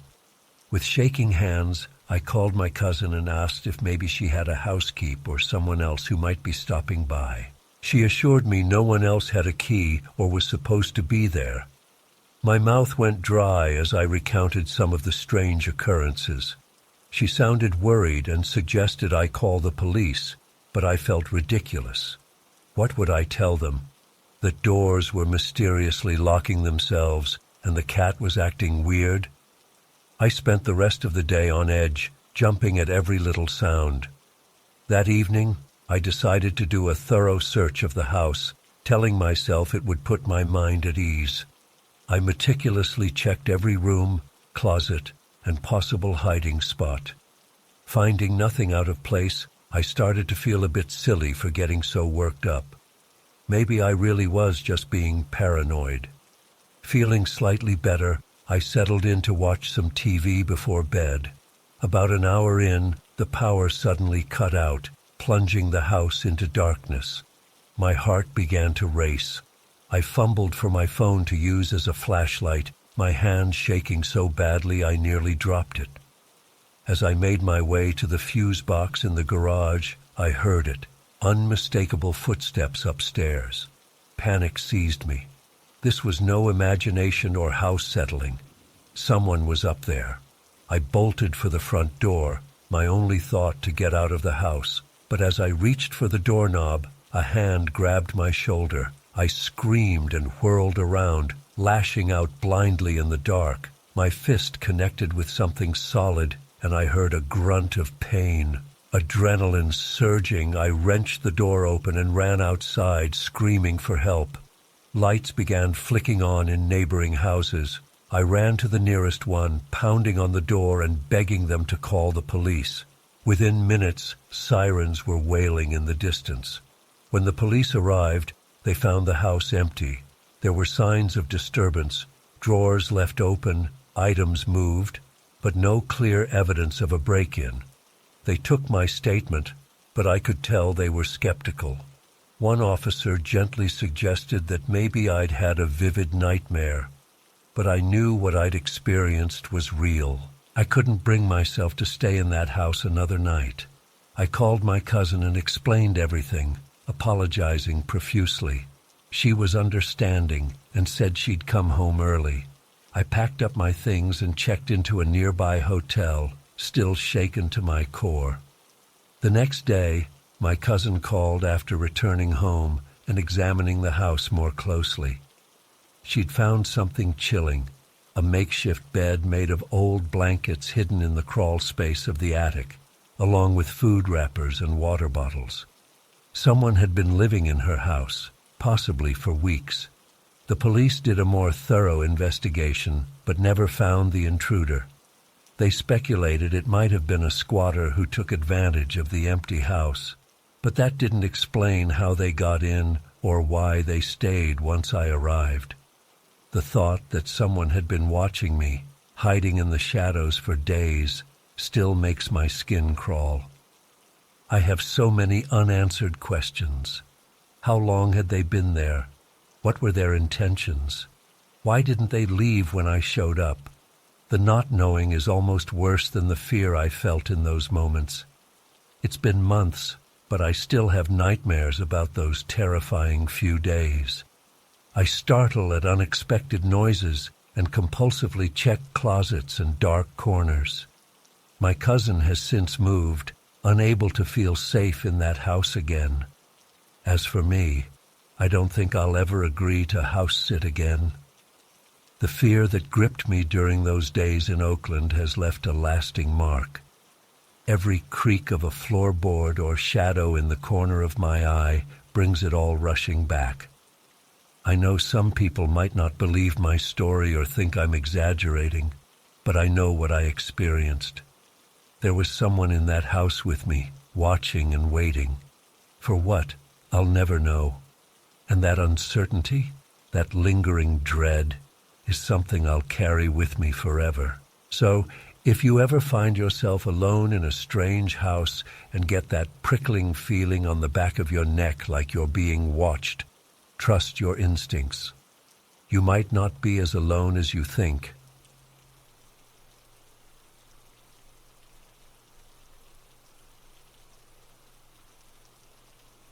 At first, I didn't think much of it when I noticed one of the store employees seemed to be in the same aisle as me quite often. He was tall, probably in his 30s, with dark hair and an intense stare that made me a bit uneasy. I tried to brush it off, figuring he was just restocking shelves or something. But as I made my way through the store, I kept catching glimpses of him out of the corner of my eye. Every time I looked up, there he was, pretending to be busy, but always watching me. By the time I got to the checkout, my skin was crawling. I could feel his eyes boring into me as I unloaded my cart. When I glanced back, he was standing at the end of an empty checkout lane, just staring. No pretense of working anymore. I rushed through paying and practically ran out to my car, my heart pounding. I tried to tell myself I was overreacting. Maybe he was just socially awkward or something. But deep down, I knew something wasn't right about the way he'd been watching me. Still, I figured it was a one-time weird encounter and tried to put it out of my mind. The next week when I went back for groceries, my stomach dropped as soon as I walked in and saw him. He was straightening items on a shelf near the entrance, but his head snapped up as soon as I walked by. I didn't even make eye contact, just grabbed a cart and hurried to the produce section. But within minutes, there he was again, lingering nearby and stealing glances at me. This time I paid closer attention, and there was no doubt he was following me. He'd wait until I moved to a new aisle, then find some excuse to come down the same aisle shortly after. If I doubled back, so did he. At one point, I pretended to be very interested in the cereal selection for a good 10 minutes, and he just hovered at the end of the aisle the entire time, occasionally picking up and putting down the same box of crackers over and over. I was getting seriously freaked out at this point. I abandoned my half-full cart and went to find a manager. I explained the situation, my voice shaking a bit as I described how this employee had been following me around for my entire shopping trip, both this week and the week before. The manager seemed concerned and said he'd look into it. He asked for a description of the guy and jotted down some notes. I thought that would be the end of it. Surely they'd give the creepy guy a warning or something, right? But the next week, there he was again. This time he was even bolder, coming right up next to me in the aisles and pretending to reach for items near me. I could smell his cologne, he was so close. When I quickly moved away, I'd hear his footsteps behind me almost immediately. I went to a different manager this time, practically in tears as I explained what was happening. She seemed more dismissive, saying she'd keep an eye on things, but that their employees were all good people, and she was sure there was just a misunderstanding. I left the store that day without buying anything, too scared to stay any longer. For the next couple months, I tried everything I could think of to avoid him. I'd go at different times, different days of the week, but somehow he always seemed to be there. Even if I didn't see him right away, he'd inevitably appear partway through my shopping trip. I started going to other grocery stores across town, but they were further away and more expensive. Plus, I hated feeling like I was being driven away from my neighborhood store. Things came to a head about a month ago. I'd been in a rush and had to stop by the store on my way home from class. It was later than I usually went, after 9 p.m., and the store was pretty empty. I tried to hurry through my shopping, but of course, he found me. This time, he was more aggressive than ever, coming right up to me and asking if I needed help finding anything. His voice was low and intense, and he was standing way too close. I mumbled, "No thanks," and practically ran to the next aisle, but he followed, dropping all pretense of working now. He kept trying to talk to me, asking personal questions about where I lived and if I had a boyfriend. I was terrified, looking around desperately for other customers or employees, but the store seemed deserted. I abandoned my cart again and headed for the exit. To my horror, I heard his footsteps quicken behind me. I burst out of the automatic doors and into the dark parking lot, fumbling for my keys. I could hear him right behind me, calling out, "Wait, I just want to talk." I was shaking so bad I could barely get my key in the lock. Just as I wrenched the door open, I felt his hand grab my arm. I screamed and yanked away from him, practically diving into my car and slamming the lock button. He stood there, breathing heavily, staring at me through the window with this crazed look in his eyes. I started the car and peeled out of there as fast as I could. I was hysterical by the time I got home, sobbing as I called my mom and told her everything. She was furious and wanted to call the police, but I was worried they wouldn't take it seriously since he hadn't actually hurt me. Instead, I called my grandpa, who's a retired lawyer. He listened calmly as I poured out the whole story, then said he'd take care of it. True to his word, my grandpa showed up at the store the very next day. I don't know exactly what he said to the management, but he came armed with printouts of stalking laws and threatened legal action if they didn't address the situation immediately. Whether it was his legal knowledge or just his imposing presence, my grandpa is a pretty intimidating guy when he wants to be. It worked. The creepy employee was fired that same day. I was so relieved I burst into tears when my grandpa called to tell me. For the first time in months, I felt like I could breathe again. I was still jumpy for a while, worried the guy might show up again or try to retaliate somehow. But it's been a month now with no sign of him. I'm slowly getting back to my normal routine, but I don't think I'll ever feel quite as carefree at the grocery store again. I'm hyper-aware of my surroundings now, always looking over my shoulder, and I get a sick feeling in my stomach anytime I see a tall man with dark hair, even though logically I know it's not him. The whole experience has left me shaken and wondering how many other women go through things like this. I'm grateful it didn't escalate further, but I'm angry that I had to endure months of fear and anxiety before anything was done. I hope sharing my story might help someone else recognize the warning signs or feel empowered to speak up sooner than I did. No one should have to feel unsafe just trying to buy groceries.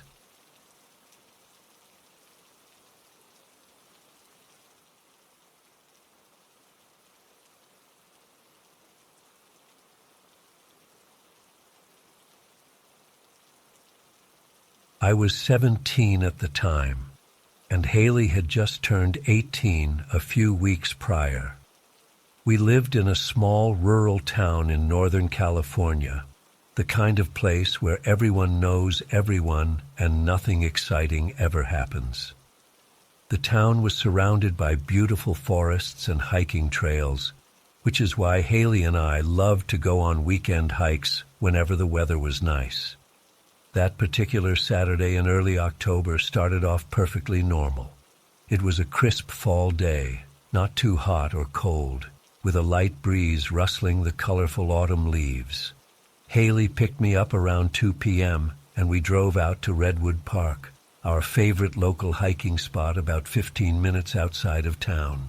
The park was pretty quiet that day, with just a few other cars in the parking lot when we arrived. We grabbed our backpacks with water and snacks and set off down our usual trail. For the first hour or so, everything was great. We were chatting and laughing, taking in the fresh air and beautiful scenery. But then things started to feel off. I can't explain it, but I suddenly got this uneasy feeling in the pit of my stomach. The hairs on the back of my neck stood up. I glanced around nervously, but didn't see anything unusual. I tried to shake it off, telling myself I was being paranoid. A few minutes later, Haley suddenly grabbed my arm and whispered, "Don't look now, but there's a guy following us." My heart started racing. I casually glanced over my shoulder and saw a middle-aged man about 50 yards behind us on the trail. He was wearing jeans and a dark jacket, with a baseball cap pulled low over his eyes. I whispered back, "Maybe he's just out for a hike too?" But deep down, I knew something wasn't right. The way he was walking, his body language, it just felt predatory somehow. Haley and I picked up our pace, practically speed walking down the trail. I kept sneaking glances back, and the man was matching our speed, slowly closing the distance between us. My palms were sweating, and my heart was pounding out of my chest. Suddenly, the man broke into a run, sprinting straight towards us. Haley screamed, "Run!" and we both took off as fast as we could down the trail. I've never run so hard in my life. My legs were burning, and my lungs felt like they were going to explode, but pure adrenaline and terror kept me going. I could hear the man's heavy footsteps and labored breathing getting closer and closer behind us. Haley was a few steps ahead of me, and I was terrified of being caught. The trail curved sharply to the right up ahead, and Haley yelled, "This way!" as she veered off the path into the thick underbrush. We crashed through the forest, branches whipping our faces and snagging our clothes. But we didn't slow down. I glanced back and caught a glimpse of the man entering the woods behind us. He was maybe 30 feet back now and gaining on us quickly. Up ahead, I saw a tall wooden fence. It was the back border of a gated community that bordered part of the park. Without hesitating, Haley and I sprinted towards it. Haley reached it first and quickly scaled it. I was right behind her, my hands scrambling for purchase on the rough wood. Just as I was pulling myself over the top, I felt a hand grab my ankle. I screamed and kicked wildly, my foot connecting with something solid. I heard a grunt, and the grip on my ankle loosened. I tumbled over the fence and landed hard on the other side. The wind knocked out of me. Haley grabbed me and pulled me to my feet. We were in someone's backyard now. An older couple was out on their back patio, and they jumped up in alarm when they saw us. "Please help us," Haley cried out. "Someone's chasing us." The woman rushed us inside while her husband went to investigate. We were both shaking and crying, completely hysterical. The woman tried to calm us down and called the police. I managed to pull out my phone with trembling hands and called my uncle, who lived nearby in the same gated community. The next hour was a blur. Police arrived and took our statements. My uncle showed up, armed with his hunting rifle. He was livid and ready to hunt down the guy who had chased us. But there was no sign of the man. He had seemingly vanished into thin air. In the following days and weeks, the police investigated, but never found any leads.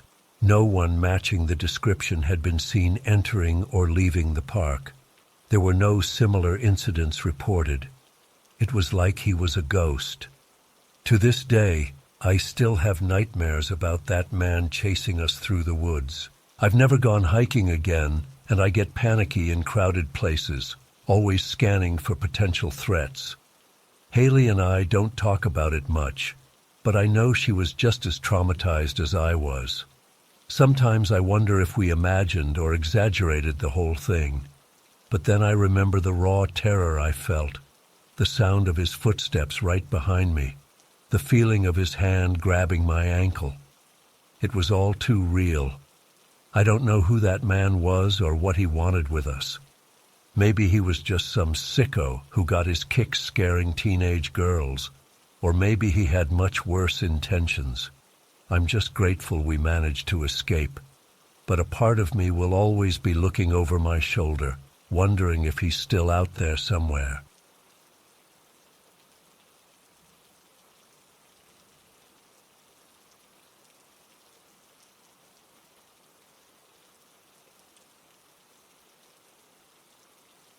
It all started with Lucy. We met in our first year of college and hit it off right away. She was bubbly, outgoing, and always up for an adventure. But beneath that cheerful exterior, there was a deep well of insecurity and neediness. Lucy came from a broken home and was always seeking validation from others. I became her confidant, her shoulder to cry on. At first, our friendship was great. We'd stay up late talking, go on spontaneous road trips, and support each other through the ups and downs of college life. But over time, I started to feel drained. Lucy's neediness was constant. If I didn't respond to her texts within minutes, she'd blow up my phone with increasingly frantic messages. She'd guilt-trip me if I wanted to spend time with other friends. I found myself walking on eggshells, always worried about setting her off. Then Trevor entered the picture. Lucy met him at a party and was instantly smitten. He was older, charismatic, and seemed to give Lucy the attention she craved. At first, I was happy for her. Maybe having a boyfriend would help balance things out in our friendship. But from the start, something felt off about Trevor. He had a way of subtly putting Lucy down, making little comments about her appearance or intelligence that chipped away at her self-esteem. And he was possessive. He always wanted to know where Lucy was and who she was with. He'd surprise her by showing up uninvited when we had plans. I tried to talk to Lucy about my concerns, but she wouldn't hear it. She was convinced Trevor was her soulmate.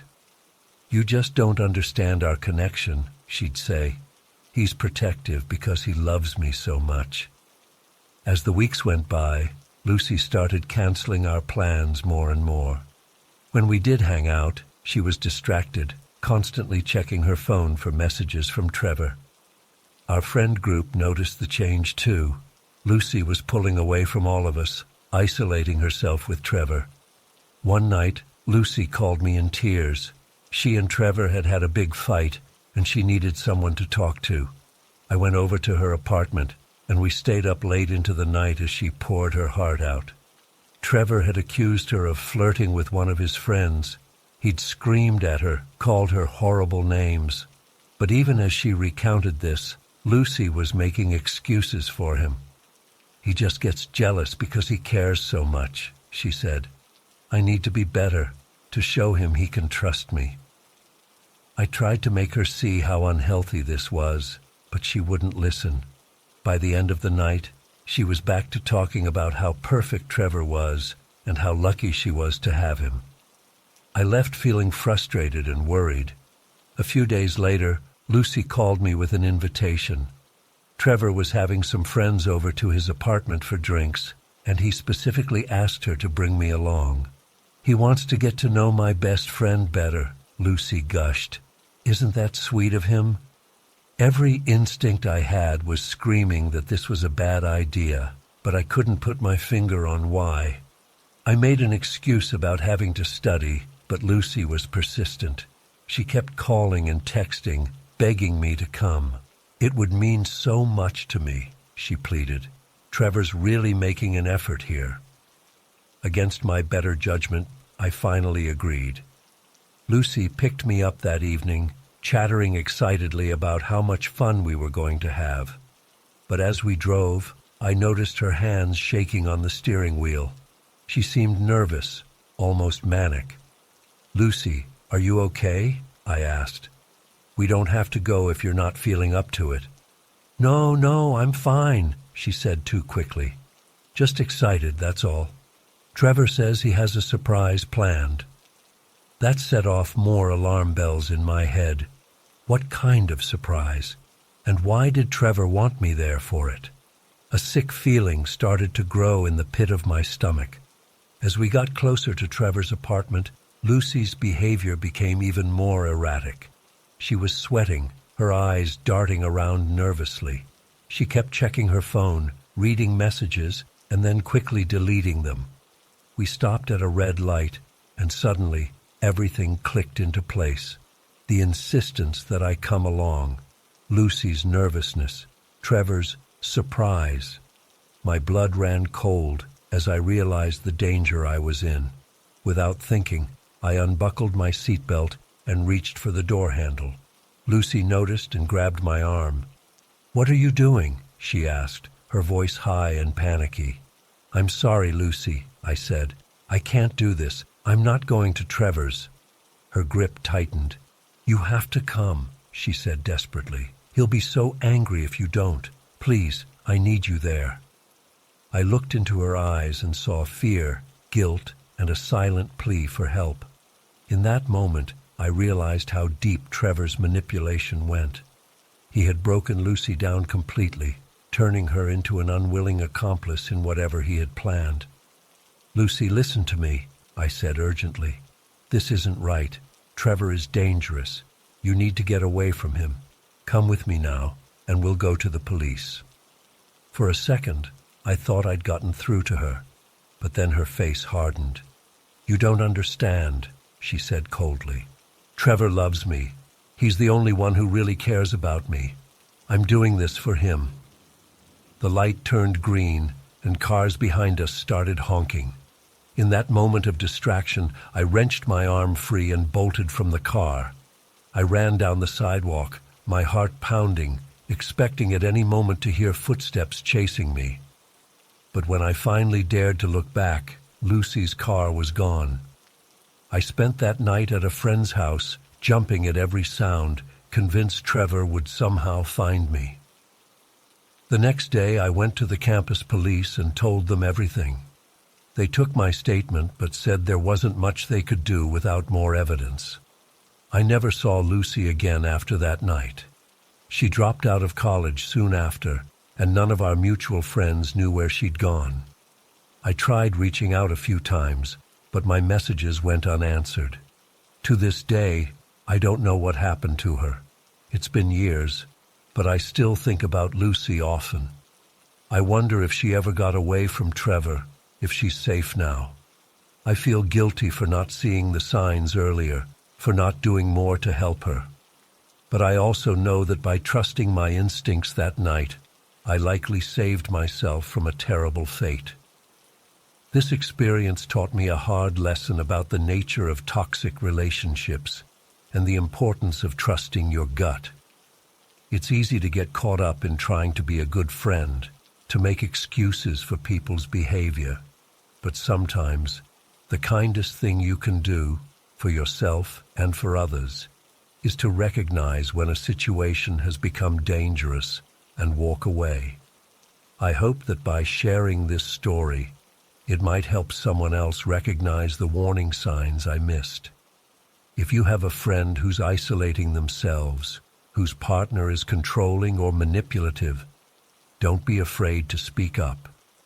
And if you ever find yourself in a situation that feels wrong, trust that feeling. It might just save your life.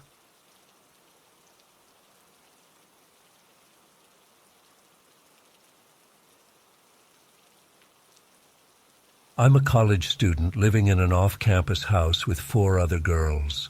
We're all in our early 20s, trying to balance school, work, and having some semblance of a social life. Our house is pretty old, a big Victorian-style place with creaky floors and drafty windows. It has a basement, but we never really went down there. It was always locked, and our landlord said it was just for storage and utilities. Everything seemed normal until about a month ago. We started noticing little things going missing. Food from the fridge, some of our toiletries, even a blanket from the living room. At first, we thought maybe one of us was sleepwalking or something. We joke about having a house ghost stealing our snacks. Looking back, I feel so stupid for not taking it more seriously. I work part-time as a waitress to help pay for school, which means I often get home pretty late. That night, I had a closing shift and didn't get back until around 2 a.m. As soon as I walked in, something felt off. The air was heavy, and I could have sworn I heard shuffling coming from somewhere in the house.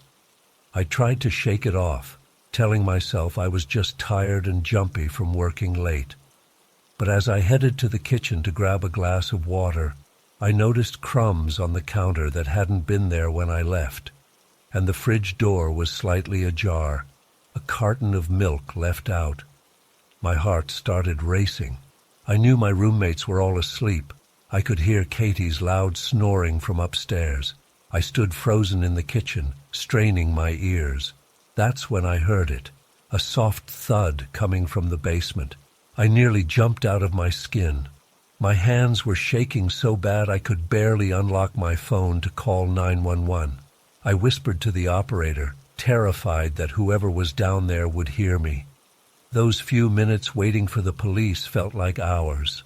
I was too scared to wake up my roommates, worried that any noise might alert the intruder. When the cops finally arrived, they did a sweep of the house. I'll never forget the look on the officer's face when he came back upstairs. He told me they'd found someone living in our basement. Living there for who knows how long. They brought the guy up in handcuffs. He was dirty, with long matted hair and wild eyes. I felt sick when I saw he was wearing one of my missing sweatshirts. The police said he had set up a little home down there, a mattress on the floor, some of our stolen blankets, even a makeshift toilet using an old bucket. It turns out the lock on the basement door was pretty flimsy, and he'd been picking it to get in and out. He'd wait until we were all asleep or out of the house, then sneak upstairs to raid our kitchen and bathroom. The cops found a stack of our mail down there too. He'd been going through our personal information. The whole thing is just horrifying. To think that this stranger was living right below us, watching our comings and goings, probably standing at the bottom of the stairs, listening to us go about our lives. How many times had he been just feet away while we slept, completely unaware? My roommates and I are all staying with friends or family right now. None of us can bear the thought of going back to that house. Our landlord is letting us out of our lease early, thank God. But I don't know how long it's going to take before I feel safe again. I keep replaying every little unexplained noise, every misplaced item over the past few months. How long was he there? What were his intentions? The police said he was homeless and likely just looking for shelter. But who knows what could have happened if he'd decided to do more than just steal our food. I'm jumping at shadows, afraid to be alone. I check every closet and under every bed before I can relax in a room. Part of me is relieved that there's an explanation for all the weird things that had been happening. But mostly, I'm just terrified. The idea that someone could invade our lives like that, turning our home into a place of fear, it's going to haunt me for a long time. I know we were lucky, in a way. This could have ended so much worse. But knowing that doesn't make the nightmares go away. I see his face sometimes when I close my eyes. This stranger who knew the rhythms of our lives better than we did. The police are still investigating, trying to figure out exactly how long he'd been there, and if he's connected to any other crimes in the area. They've asked us not to share too many details publicly, but I needed to get this off my chest to try and process what happened. I don't know if I'll ever feel truly safe in my own home again. The sanctity of that space has been completely shattered. Every creak of a floorboard, every shadow in the corner, it all feels sinister now. To anyone reading this, please take home security seriously. Check your locks. Trust your instincts if something feels off. I keep thinking about all the signs we ignored, all the little clues that something wasn't right. We were so caught up in our busy lives that we missed what was happening right under our feet.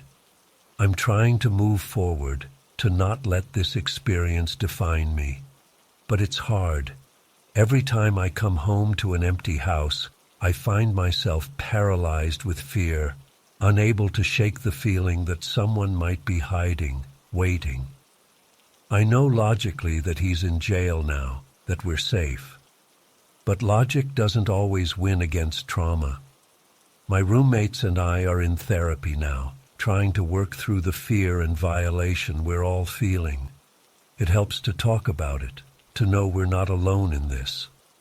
But there are still nights when I wake up in a cold sweat, convinced I hear footsteps coming up from a basement that isn't there.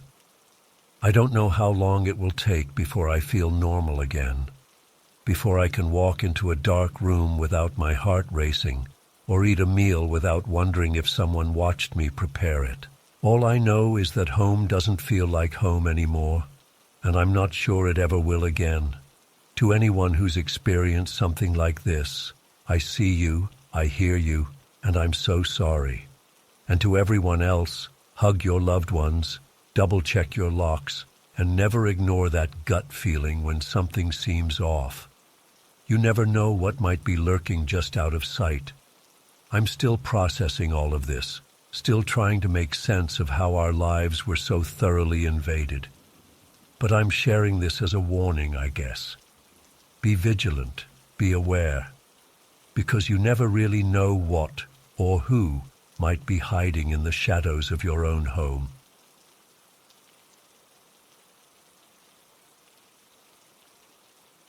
I met Jake at the park near my apartment on a warm Saturday afternoon. At first, everything seemed normal. We sat on a bench, talking and laughing about old memories from school. Jake pulled out a joint and we started passing it back and forth. The weed hit me pretty quickly and I was feeling nice and relaxed. After a while, Jake said he had something new he wanted me to try. He pulled out a small vial filled with some kind of liquid. "It's a new synthetic cannabinoid," he explained. "Way stronger than regular weed. Just put a few drops under your tongue." I hesitated for a moment. I wasn't really into experimenting with new drugs, especially ones I'd never heard of before. But Jake assured me it was safe and that he'd tried it himself many times. Against my better judgment, I agreed to give it a shot. I figured a few drops couldn't hurt. As soon as the liquid hit my tongue, I knew something wasn't right. It had a sharp, chemical taste that made me gag. Within minutes, the world around me started to blur and distort. Sounds became muffled and echoey. My limbs felt heavy and disconnected from my body. I tried to stand up, but immediately stumbled and fell back onto the bench. "Whoa," I slurred. "I don't feel so good." Jake just laughed and told me to relax, that it would pass soon. But the effects kept intensifying. My heart was racing and I felt like I couldn't catch my breath. Panic started to set in as I realized I had no idea what was actually in that vial. "I think I need to go home," I managed to say. I tried to stand again, but Jake grabbed my arm, pulling me back down. "No way, you can't go anywhere like this," he said. "I'll take you back to my place so you can sleep it off." Something in his tone made me uneasy. I yanked my arm away and stumbled to my feet. "No, I'm fine. I just need to get home." Jake's demeanor suddenly changed. His face hardened and he stood up, blocking my path. "I said you're coming with me," he growled. A jolt of fear cut through the haze in my mind. This wasn't the Jake I remembered. I needed to get away from him fast. I turned and started stumbling away as quickly as I could. Jake yelled after me, but I didn't look back. I just focused on putting one foot in front of the other. I made it to the nearest bus stop and collapsed onto the bench, my head spinning. An older woman sitting there gave me a concerned look. "Are you all right, dear?" she asked. Before I could answer, I saw Jake approaching in the distance. Panic gripped me. "Please," I whispered to the woman. "There's a man following me. I don't feel safe." Without hesitation, she stood up and positioned herself between me and Jake. When he reached us, she firmly told him to leave me alone, or she'd call the police. Jake glared at her, but eventually backed off and walked away. I could have cried with relief. The kind woman stayed with me until my bus arrived. She even paid my fare since in my altered state, I couldn't find my wallet. I somehow made it back to my apartment and promptly passed out for hours. When I finally came to, my phone was blowing up with messages and missed calls from Jake. I felt sick as I scrolled through them. He alternated between angry threats and disturbing sexual comments. One message described in graphic detail what he had planned to do to me if I had gone back to his place. I blocked his number with shaking hands. It's been weeks since that day, and I still have nightmares about what could have happened. I deleted all my dating apps, and I'm terrified to leave my apartment alone. I keep replaying everything in my mind, wondering how I could have been so naive. Jake seemed so normal at first. How did I not see the danger? I'm sharing this as a warning to others. Trust your instincts. Don't let your guard down, even with people you think you know. And for the love of God, don't take mystery drugs from anyone. I was lucky to escape relatively unharmed, but I know it could have ended much worse. I'm still struggling to process everything that happened. Some days I wonder if it was all just a bad trip, and I imagined the whole thing. But then I remember the look in Jake's eyes when he tried to force me to go with him, and I know it was all too real. I've considered going to the police, but I'm afraid they won't believe me or will just blame me for taking drugs in the first place. Plus, I have no real evidence of what happened. It's my word against Jake's, so I'm left to deal with this on my own, jumping at every sound and constantly looking over my shoulder. I know I need to talk to someone about all this, maybe find a therapist, but for now, I'm just trying to take it one day at a time. I'm sharing this anonymously online because I need to get it off my chest, but I'm too ashamed and scared to tell anyone I know in real life. To anyone reading this, please be careful out there. Even people who seem friendly can have sinister intentions. Always meet in public places, tell someone where you're going, and trust your gut if something feels off. I wish I had listened to that little voice in my head telling me not to try that drug. Maybe then I wouldn't be living in constant fear, wondering if Jake is still out there, waiting for another chance to get to me. I don't know if I'll ever feel truly safe again. Every time my phone buzzes, I'm terrified it's Jake with a new number. Every time I see someone who looks like him on the street, my heart races. I know I need to find a way to move past this, but right now it feels impossible. All I can do is share my story and hope it prevents someone else from making the same mistakes I did. Stay safe out there, everyone. And remember, if something doesn't feel right, it probably isn't. Don't ignore those instincts like I did. They might just save your life.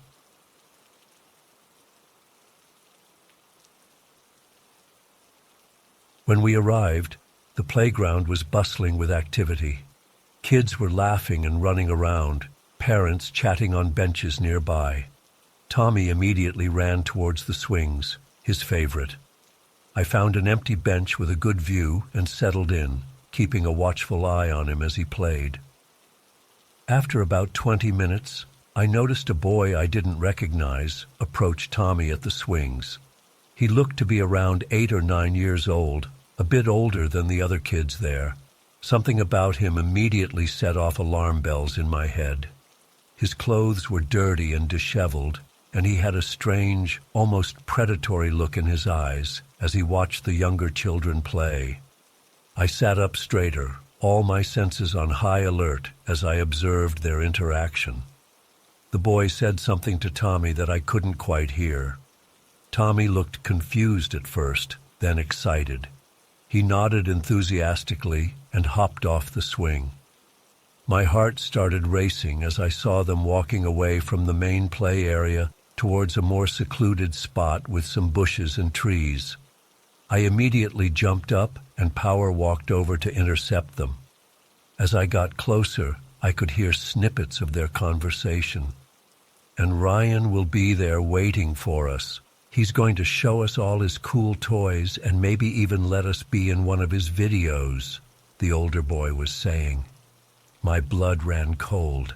Ryan was a famous kids YouTuber that Tommy loved watching. But there was no way the real Ryan would be hiding in the bushes at our local park. "Tommy!" I called out sharply. Both boys stopped and turned to look at me. "Where are you going, sweetie? You know you're not supposed to leave the playground area." Tommy's face lit up. "Mommy, guess what? Ryan is here. He's right over in those trees and he wants to meet us." The older boy shifted uncomfortably, avoiding eye contact with me. Up close, he looked even more unkempt and out of place. "Is that right?"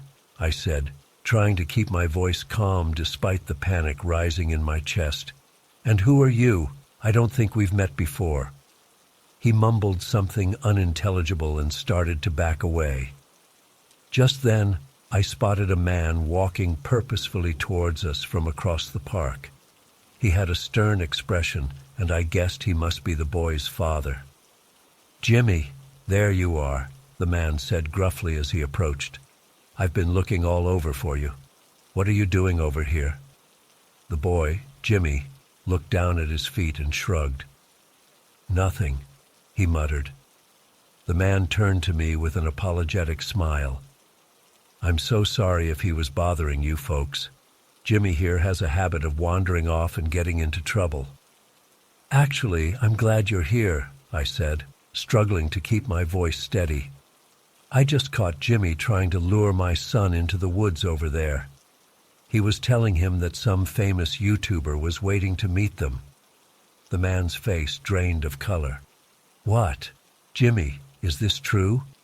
Jimmy just shrugged again, still avoiding eye contact. The man grabbed Jimmy's arm. "I am so sorry, ma'am. I had no idea.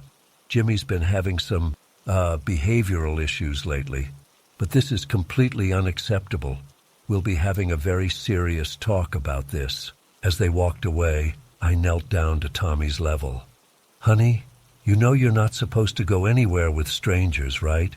Even if they say they know someone famous?" Tommy nodded solemnly. "I'm sorry, Mommy. I just got excited when he said Ryan was here. But—" He hesitated, looking troubled. "I did think it was kind of weird. That's why I wanted you to come too." I hugged him tight, relief washing over me. "You did the right thing by waiting for me, sweetie. I'm so proud of you for being smart and safe." But as we gathered our things to leave, I couldn't shake the feeling of unease. What if I hadn't noticed in time? What was that boy really planning to do? The thought made me sick to my stomach. I decided to report the incident to the police, just to be safe. When I called the non-emergency line, the dispatcher took my information and said they'd send an officer to take a statement. About 30 minutes later, Officer Martinez arrived at the park. I recounted what had happened while Tommy played nearby on the slide. "You absolutely did the right thing by calling us," Officer Martinez said gravely after I finished. "We've actually had a few similar reports in this area recently. A boy matching that description has been spotted trying to lure young children away from playgrounds and schools." My blood ran cold. "Oh my God, do you think he's working with someone? An adult predator, maybe?"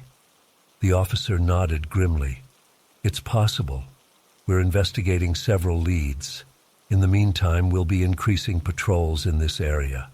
And I'd advise spreading the word to other parents to be extra vigilant." I thanked her for the information and gathered Tommy to head home.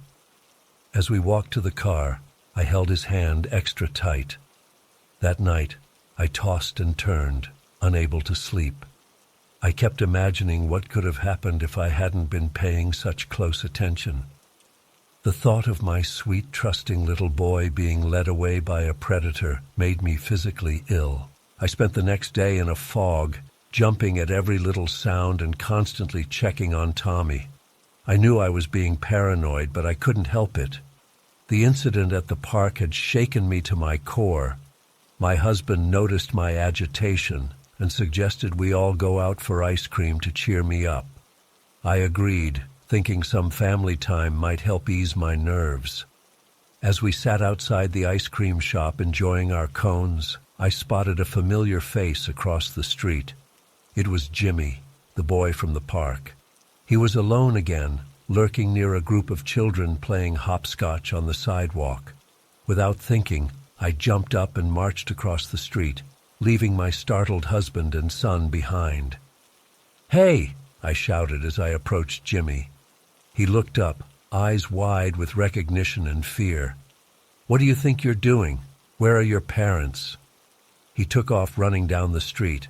I started to follow, but stopped myself. What was I doing? I couldn't just chase some kid down the street. I turned back to rejoin my family, my heart pounding. My husband gave me a concerned look. "What was that all about?" I explained in a hushed voice what had happened at the park and who the boy was. My husband's face darkened with anger and worry. "We need to call the police again," he said firmly. "This kid is clearly up to no good." We cut our outing short and headed home to make the call. Officer Martinez came by again to take another statement. She thanked us for the information and assured us they were doing everything they could to track down the boy and any potential accomplices. That night, I triple-checked all the locks and set the alarm before bed. As I lay there in the dark, I couldn't shake the feeling that this wasn't over. That boy was still out there somewhere, potentially putting other children in danger. The next few days passed in a blur of anxiety and hypervigilance. I couldn't let Tommy out of my sight for even a moment. Every time we left the house, I scanned the area for any sign of Jimmy or other potential threats. It wasn't until about a week later that things came to a head. We were at the grocery store, Tommy sitting in the cart as I perused the produce section. I turned my back for just a second to grab a bag of apples. When I turned back around, my heart stopped. Jimmy was there, right next to our cart, talking to Tommy in a low voice. Before I could react, Tommy's little fist shot out and punched Jimmy square in the nose. "No!" Tommy shouted. "I don't want to go anywhere with you. Leave me alone." Jimmy stumbled backward, blood streaming from his nose. He looked at me in shock and fear before turning and fleeing down the aisle. I scooped Tommy up in my arms, my heart pounding. "Oh my God, sweetie, are you okay? What happened?" Tommy buried his face in my shoulder. He said he had candy and toys in his van and wanted me to come see. But I remembered what you said about strangers, and I knew it was bad. I hugged him tight, torn between intense pride and lingering terror. My brave, smart little boy had protected himself, but the threat was clearly still very real. We abandoned our shopping cart and hurried out to the car. I called the police on the way home, my hands shaking as I recounted what had happened. They sent officers to review the store's security footage and put out an alert for Jimmy. But despite increased patrols and a community-wide search effort, he seemed to have vanished into thin air. Weeks passed with no sign of him. Gradually, life began to return to normal, but I knew I would never again take my child's safety for granted. The world suddenly seemed full of hidden dangers, predators lurking in the most unexpected places. To this day, I still find myself scanning crowds and playgrounds, always on high alert. The memory of that day in the park haunts me. I'm grateful nothing worse happened, but I can't shake the feeling that we narrowly escaped a terrible fate. I share this story as a warning to other parents. Trust your instincts, watch your children closely, and teach them to protect themselves, because you never know when danger might be hiding in plain sight, waiting to strike.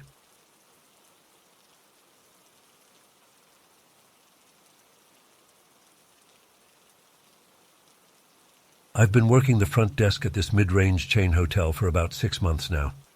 It's usually pretty quiet on the night shift, mostly just checking in late arrivals and handling the occasional guest request. Nothing too exciting. But that night, God, I've never been so terrified. It was around 11 p.m. and I was alone at the desk, scrolling through my phone to pass the time. The lobby was empty and silent. I heard the automatic doors slide open and looked up to see a man walk in. He was probably in his 40s, average height and build, dressed in jeans and a polo shirt. Nothing remarkable about him at first glance. He approached the desk and asked about getting a room for the night. I put on my customer service smile and started going through the usual check-in process.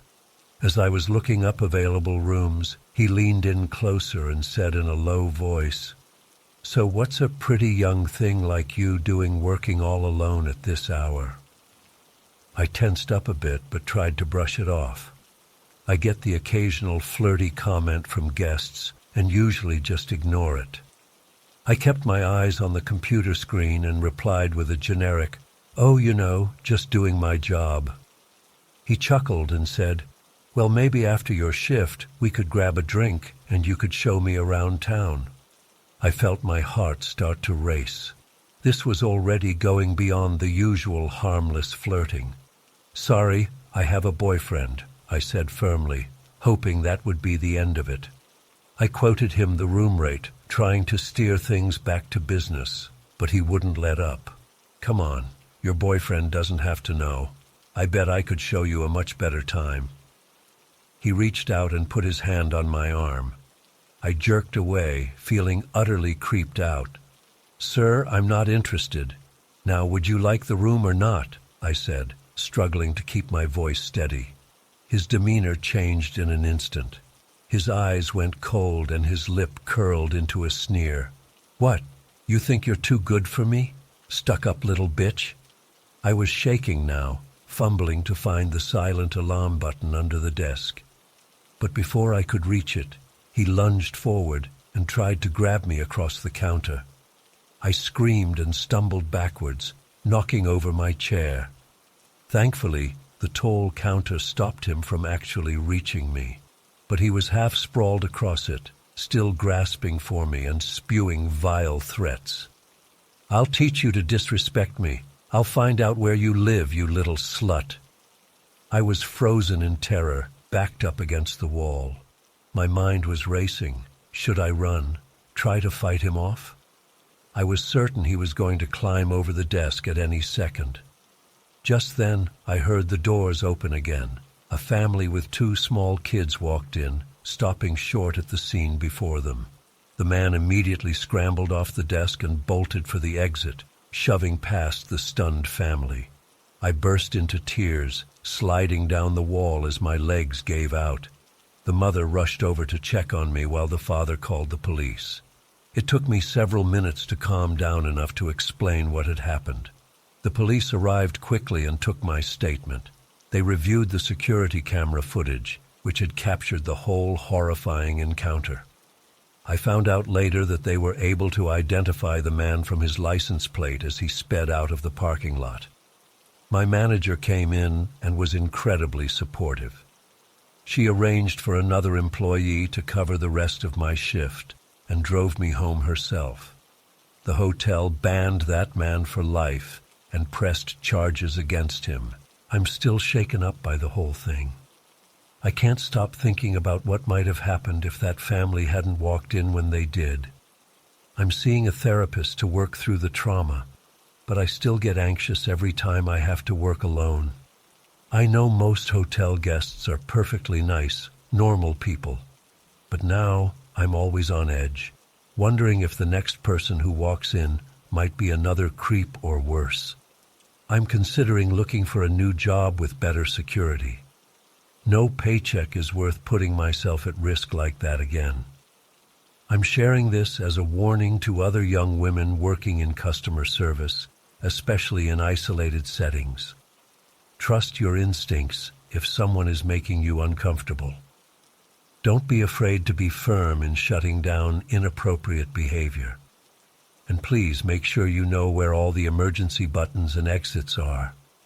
I'm lucky that my story didn't end tragically, but I'll never forget those terrifying moments when I truly feared for my safety. No one should have to go through that at work.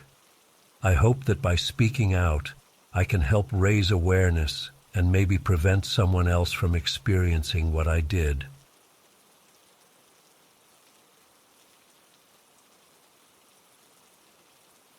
My best friend KK had been talking to this guy she met online for a few weeks. He called himself Joey Crack, which should have been our first red flag. KK showed me his profile pic. He had this wild blue mohawk and piercings all over his face. Not exactly my type, but KK was into the whole punk rock aesthetic. Joey had been pushing to meet up, and KK finally agreed. She asked if I'd come along, just to be safe. I wasn't thrilled about it, but I didn't want her going alone to meet some rando from the internet. We agreed to meet at his place on Saturday afternoon. The day came, and we drove out to Joey's house. It was way out in the boonies, down a long dirt road surrounded by woods. My stomach was in knots as we pulled up to this run-down little shack. There were beer cans and trash all over the yard. I remember thinking, this is how horror movies start. Joey came out to greet us, and he looked even wilder in person. Besides the blue mohawk, he had tattoos covering most of his visible skin. His eyes darted around nervously as he ushered us inside.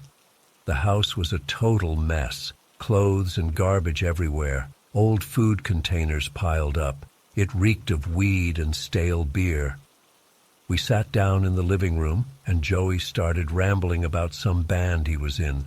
I wasn't really listening. I was too busy looking for possible escape routes. Something about this guy just felt off. KK excused herself to use the bathroom, leaving me alone with Joey. He kept staring at me in this creepy way that made my skin crawl. I tried to make small talk to break the tension, but he would only grunt one-word answers. After what felt like an eternity, KK came back. She looked pale and shaken. She grabbed my arm and whispered, "We need to leave. Now." I didn't hesitate. We both stood up and headed for the door. Joey blocked our path.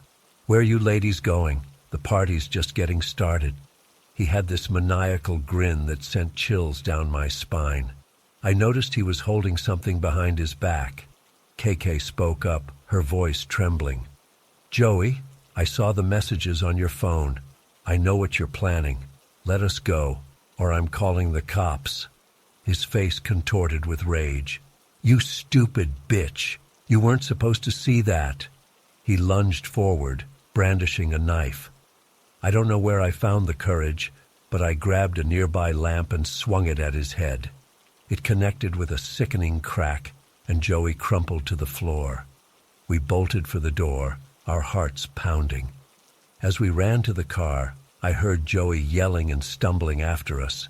We jumped in and KK floored it, peeling out of the driveway in a cloud of dust. I looked back to see Joey stumbling down the road after us, waving the knife and screaming obscenities. Once we were safely away, KK broke down crying. Between sobs, she explained what she'd seen. Joey had been texting someone, planning to rob us, and possibly worse. He kept referring to me specifically, saying things like, "The quiet one will be easy to subdue." We drove straight to the police station and reported everything.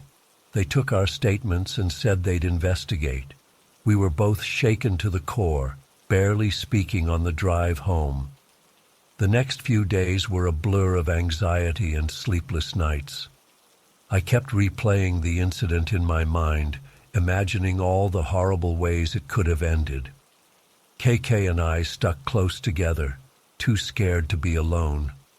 About a week later, we got a call from the detective assigned to our case. They'd arrested Joey and searched his property. It turns out he was part of a local crime ring involved in robberies and sexual assaults. They found evidence linking him to several unsolved cases in the area. The relief we felt was immense, but it didn't erase the trauma of that day. I still have nightmares sometimes, seeing Joey's crazed face as he came at us with that knife. I'm much more cautious now about meeting people online or going to unfamiliar places. Looking back, there were so many red flags we ignored. The isolated location, the sketchy appearance, the overall bad vibes. We were naive and thought nothing truly bad could happen to us. I'm just grateful we made it out unharmed. I often wonder about Joey's accomplice, the person he was texting.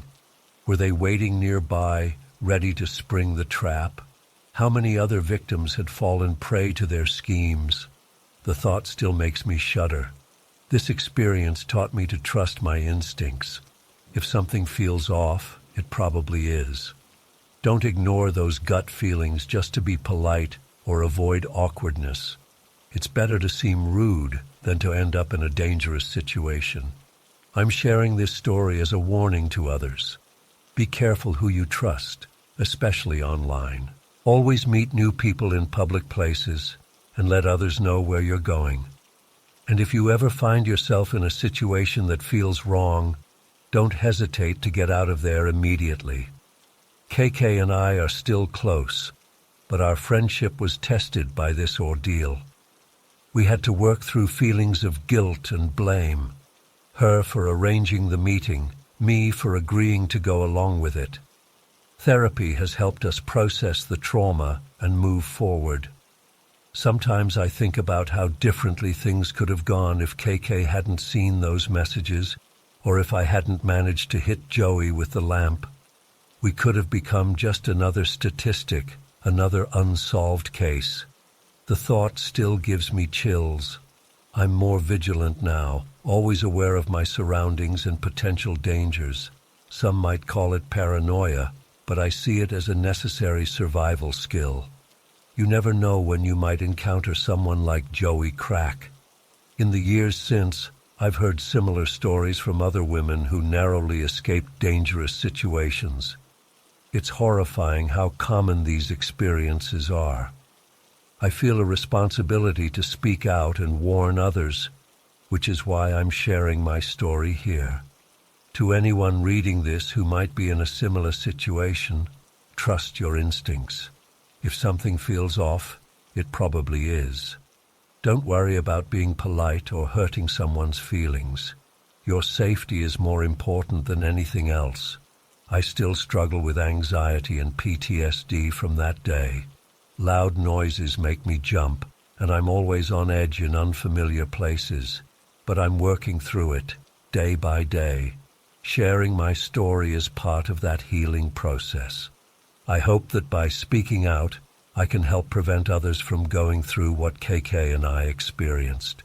Stay safe out there, and remember, it's better to be cautious than to become a victim. Trust your gut, and don't be afraid to get help if you need it. As for Joey Crack, last I heard he was serving a long prison sentence. I hope he stays there for a very long time. But I know there are others like him out there, waiting for their next victim. We all need to look out for each other and stay vigilant. This experience changed me forever. I'm more cautious, more aware, but also more appreciative of life and safety. I don't take anything for granted anymore. Every day I'm grateful that KK and I made it out alive, and I'm determined to make the most of the second chance we were given.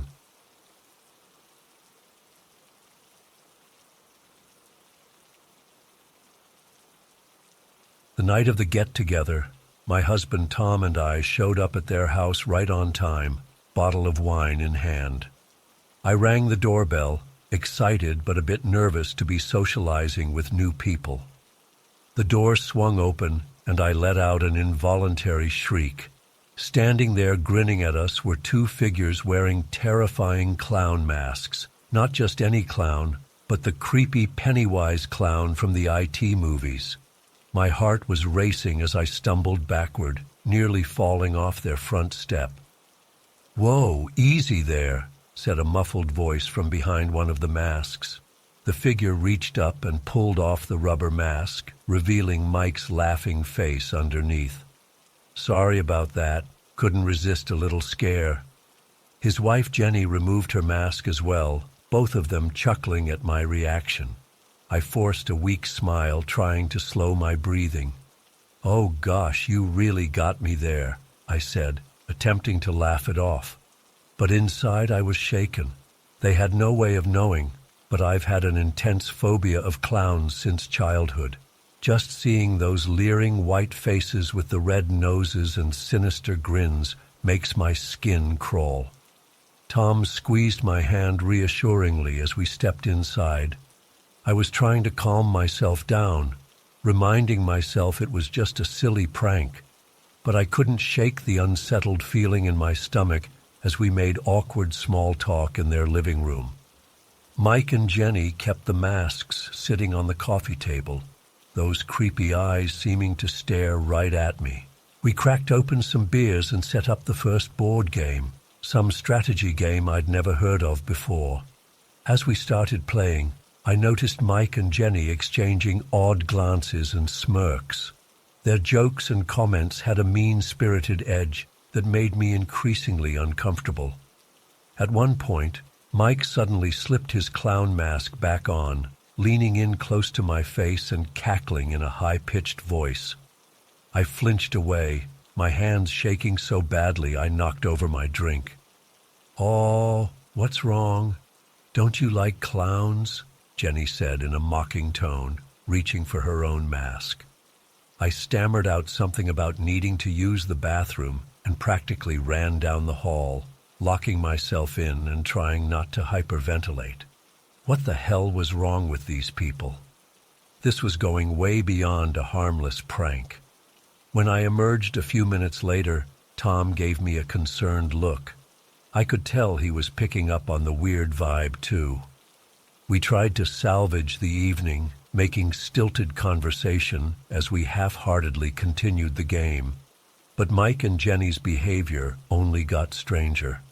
They kept whispering to each other and giggling, shooting us unsettling glances. Mike started making crude sexual comments that made my skin crawl.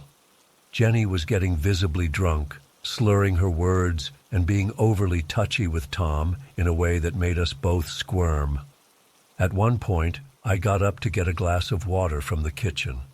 As I was filling my glass at the sink, I heard a floorboard creak behind me. I whirled around to find Mike standing there, Pennywise mask back on his face, just silently staring at me. I let out a yelp, dropping the glass which shattered on the floor. "Jesus Christ, what is wrong with you?" I snapped, my fear turning to anger. Mike just tilted his head, still not speaking. Then he slowly raised one finger to his masked lips in a shh gesture before backing out of the kitchen. I stood there shaking, my mind racing. This wasn't normal. Something was very, very off about this whole situation. I hurried back to the living room, grabbing Tom's arm. "We need to leave, now," I hissed urgently. He nodded, clearly as freaked out as I was. We started making excuses about having an early morning, gathering our things to go. Mike and Jenny's demeanor suddenly shifted, becoming overly gracious hosts, insisting we stay for just one more drink. The abrupt change in their behavior only unnerved me further. As we were saying our goodbyes at the front door, Jenny suddenly wrapped me in a tight hug. "We're so glad you came," she whispered in my ear, her breath reeking of alcohol. "We're going to have so much fun together." The way she said it sent chills down my spine. We practically sprinted to our car, peeling out of their driveway. As we drove away, I glanced in the rearview mirror. Mike and Jenny were standing on their front lawn, both wearing those goddamn clown masks again, just staring after us. I didn't breathe easy until we were safely locked inside our own home. Tom and I stayed up late into the night, rehashing the bizarreness of the evening and trying to make sense of it. Had we somehow offended them? Were they just really socially awkward? Or was there something more sinister at play? We decided to keep our distance and politely decline any future invitations. But over the next few days, things got weirder.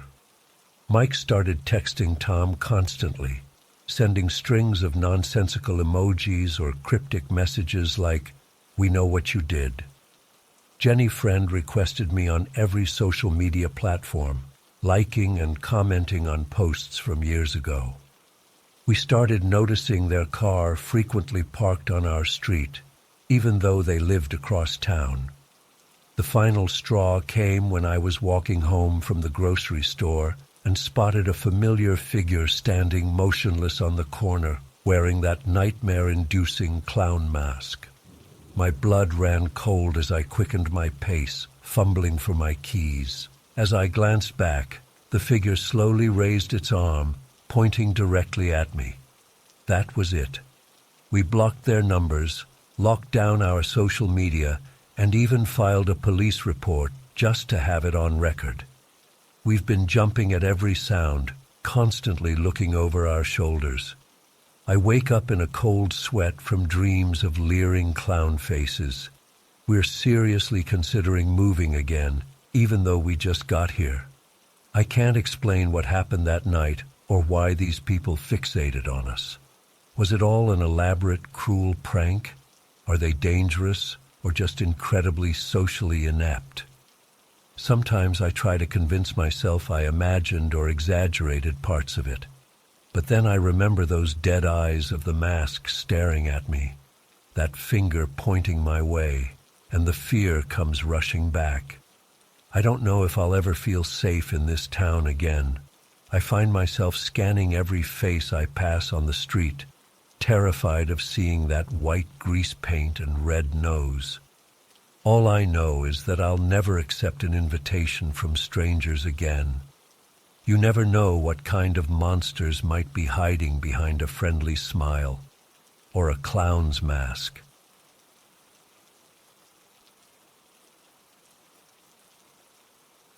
About halfway through my drive, I noticed headlights in my rearview mirror.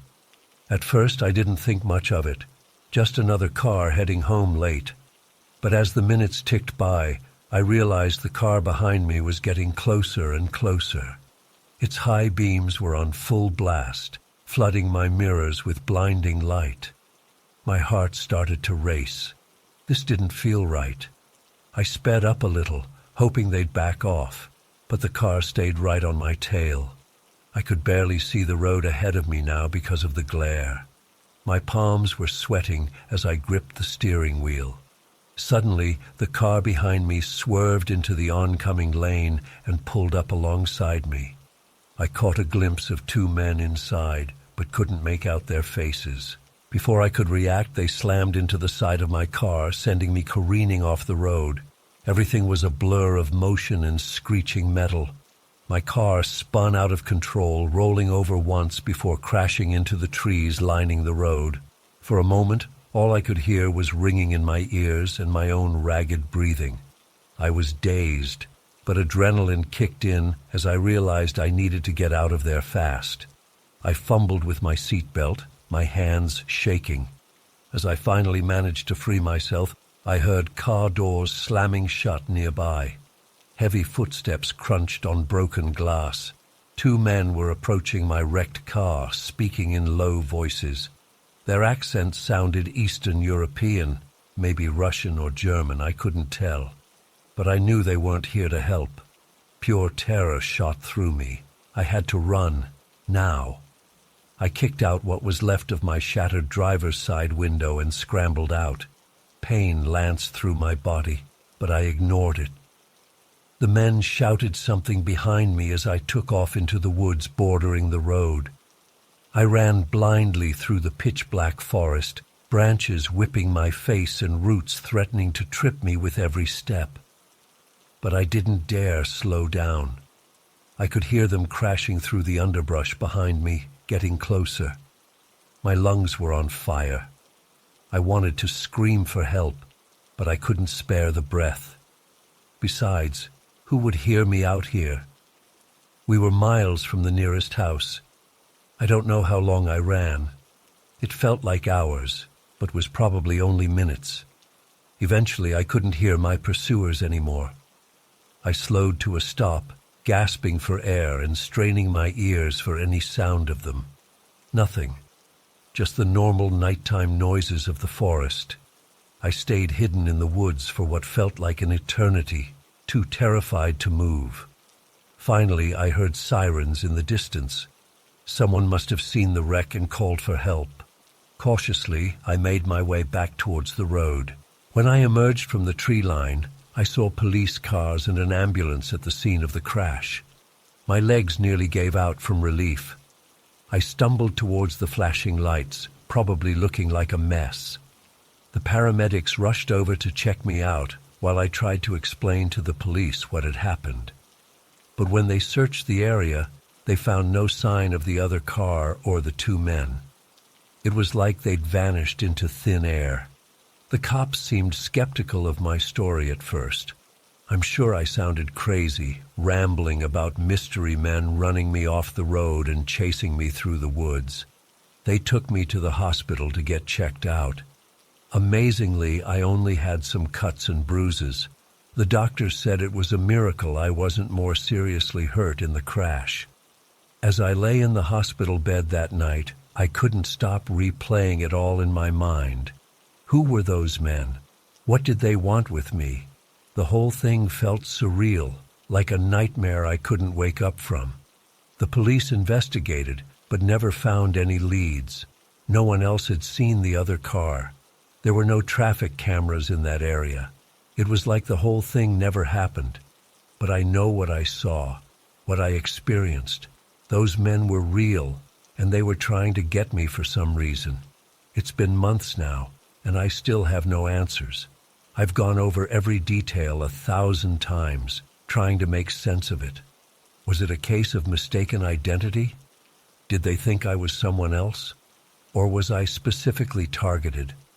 I've racked my brain trying to think of anyone who might want to hurt me, but I'm just an average guy with an office job. I don't have any enemies that I know of. I'm not involved in anything illegal or shady. The randomness of it all is what scares me the most. If it could happen once for no apparent reason, what's to stop it from happening again? I don't feel safe anymore. I've moved to a new apartment in the city, and I avoid driving on dark, isolated roads at all costs now. I'm constantly looking over my shoulder, jumping at shadows. Sometimes I wonder if I imagined the whole thing, if the crash rattled my brain and made me hallucinate the men chasing me. But then I look at the scars from that night, the cuts from the broken glass, the bruises from running through the woods, and I know it was real. I've tried therapy, but talking about it doesn't help much. How can I move past something I can't even explain? The worst part is the not knowing who they were or why they targeted me, not knowing if they're still out there, waiting for another chance. Every time I see a car with tinted windows, my heart starts racing. Every time I hear footsteps behind me on the street, I break into a cold sweat. I've become paranoid, always on edge. I've installed security cameras all around my new place. I carry pepper spray everywhere I go now. I've even considered buying a gun, something I never thought I'd do. My friends and family are worried about me. They say I've changed, become withdrawn and jumpy. How can I explain to them that my whole world has been turned upside down, that I no longer feel safe in my own skin? I've spent countless hours scouring the internet, looking for similar stories, hoping to find some explanation, some pattern that might make sense of what happened to me. But I've found nothing concrete. There are plenty of conspiracy theories out there, everything from government black ops to alien abductions, but none of them feel right. What happened to me was very real, very human. Sometimes I think about reaching out to the media, telling my story publicly. But what if that just puts me back on their radar? What if they come for me again? So I stay quiet, carrying this burden alone, always watching, always waiting, wondering if I'll ever feel truly safe again. I don't know why I'm sharing this now. Maybe I just need to get it off my chest. Maybe part of me hopes that someone out there has answers. Or maybe I just want people to know, in case something happens to me. If you're reading this, please be careful out there. Watch your surroundings. Trust your instincts. You never know when your ordinary life might suddenly turn into a nightmare. I used to think things like this only happened in movies or to other people. Now I know better. Now I know that the monsters are real, and they could be coming for any of us. I still drive that route sometimes, when I have to. Every time I pass the spot where it happened, my hands start shaking. I can still see the skid marks on the road, the broken branches where my car went into the trees. It's like a scar on the landscape, a constant reminder that my life changed forever that night, that the world isn't as safe as we pretend it is. I've tried to move on, to put it behind me. But how do you move on from something you can't understand? How do you find closure when there are no answers? So I live with it, with the fear, the uncertainty, the constant vigilance, always looking over my shoulder, always wondering if today will be the day they come back to finish what they started. If you're out there, if you're reading this and you know something, please, I'm begging you, help me make sense of this. Help me understand why this happened to me. Until then, I'll keep watching, keep waiting, because I know now that the night isn't empty. There are things out there in the darkness, waiting to strike, and next time, it could be you. Stay safe out there. And if you're driving alone at night and see headlights getting too close behind you, don't hesitate. Floor it, run, hide. Do whatever you have to do to survive, because once they have you in their sights, it might already be too late.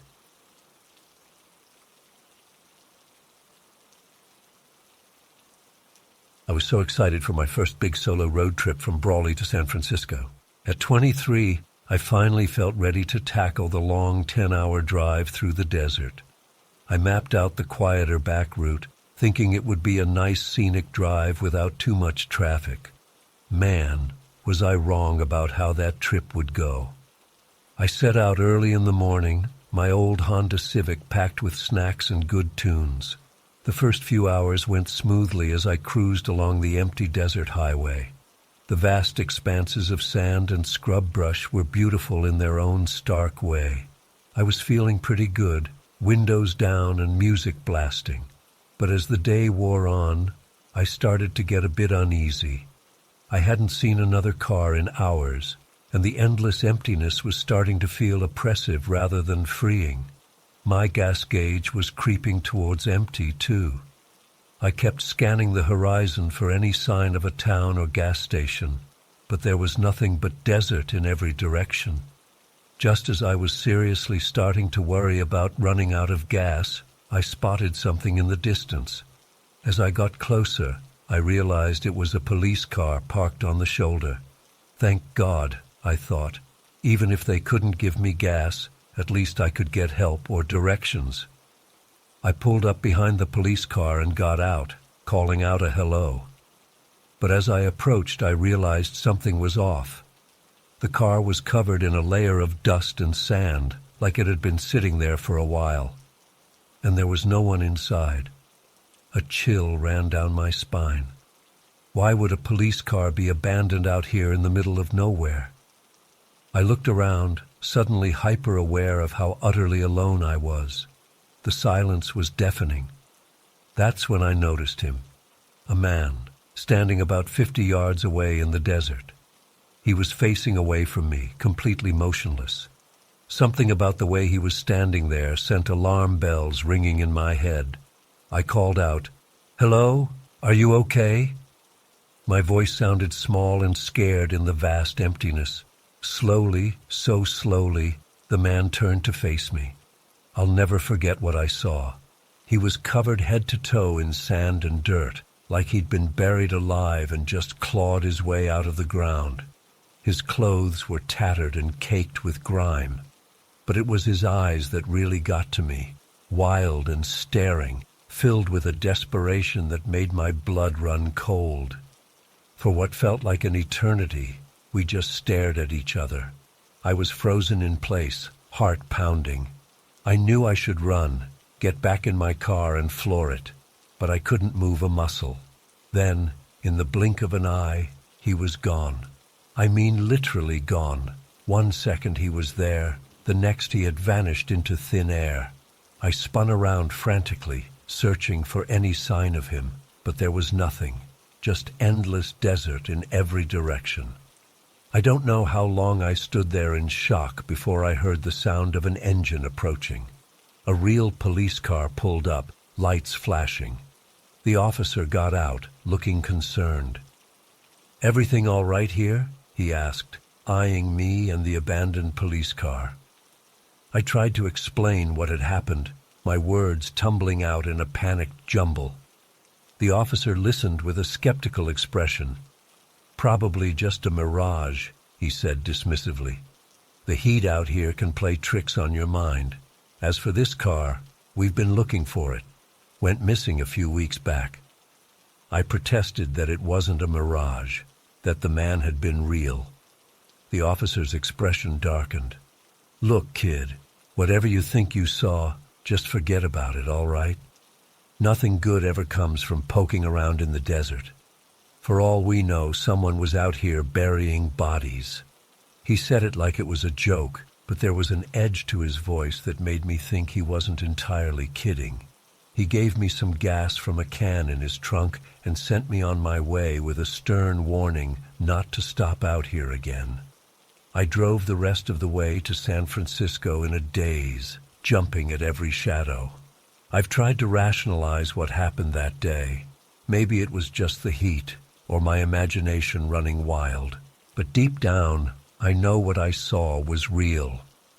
That man in the desert, the desperation in his eyes, the way he vanished, it still haunts me. And the cop's reaction, it makes me wonder what dark secrets that vast emptiness might be hiding. I've never been able to shake the feeling that I glimpsed something that day that I wasn't supposed to see. I avoid desert drives now. Something about all that empty space unsettles me in a way I can't quite explain. Whenever I see a story about someone gone missing in the desert, I think back to that day, to the man covered in dirt, staring at me with those haunted eyes, and I wonder, was he trying to warn me about something, or was he a threat himself? I'll probably never know the truth about what really happened out there, but one thing's for sure, I'll never forget that moment when our eyes met across the shimmering sand. It was like looking into the eyes of someone who'd seen hell itself. Sometimes I still wake up in a cold sweat, that gaze seared into my memory. The desert may look empty, but that day showed me it's anything but. There are things out there in that vast wilderness, dangerous, unknowable things. And sometimes, if you're not careful, you might just catch a glimpse of them. Take my advice. Stick to the main roads, keep your tank full, and if you see something strange out in that empty expanse, just keep driving and don't look back. I still can't drive through the desert without feeling on edge. Every desolate stretch of highway, every abandoned building, they all make me wonder what might be lurking just out of sight. That incident fundamentally changed how I see the world. It opened my eyes to the fact that there are things out there that defy explanation, things that most people will go their whole lives without ever encountering. Sometimes I'm tempted to go back, to try and find some answers. But then I remember the raw fear I felt that day, and the officer's warning. Whatever is out there in that desert, I think it's better left undisturbed. Some mysteries aren't meant to be solved. I've never told anyone else this story. Who would believe me? But I know what I saw was real. That man in the desert, whether he was a ghost, a mirage, or something else entirely, he was trying to tell me something. I just wish I knew what it was. So if you're ever driving through the desert and you see something strange, an abandoned car, a lone figure in the distance, just keep driving. Don't stop. Don't investigate. Some things are better left unknown. The desert keeps its secrets, and trust me, you don't want to be the one to uncover them.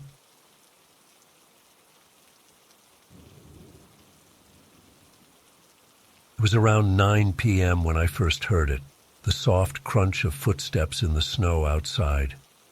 At first, I didn't think much of it, figuring it was probably just a neighbor walking their dog or something.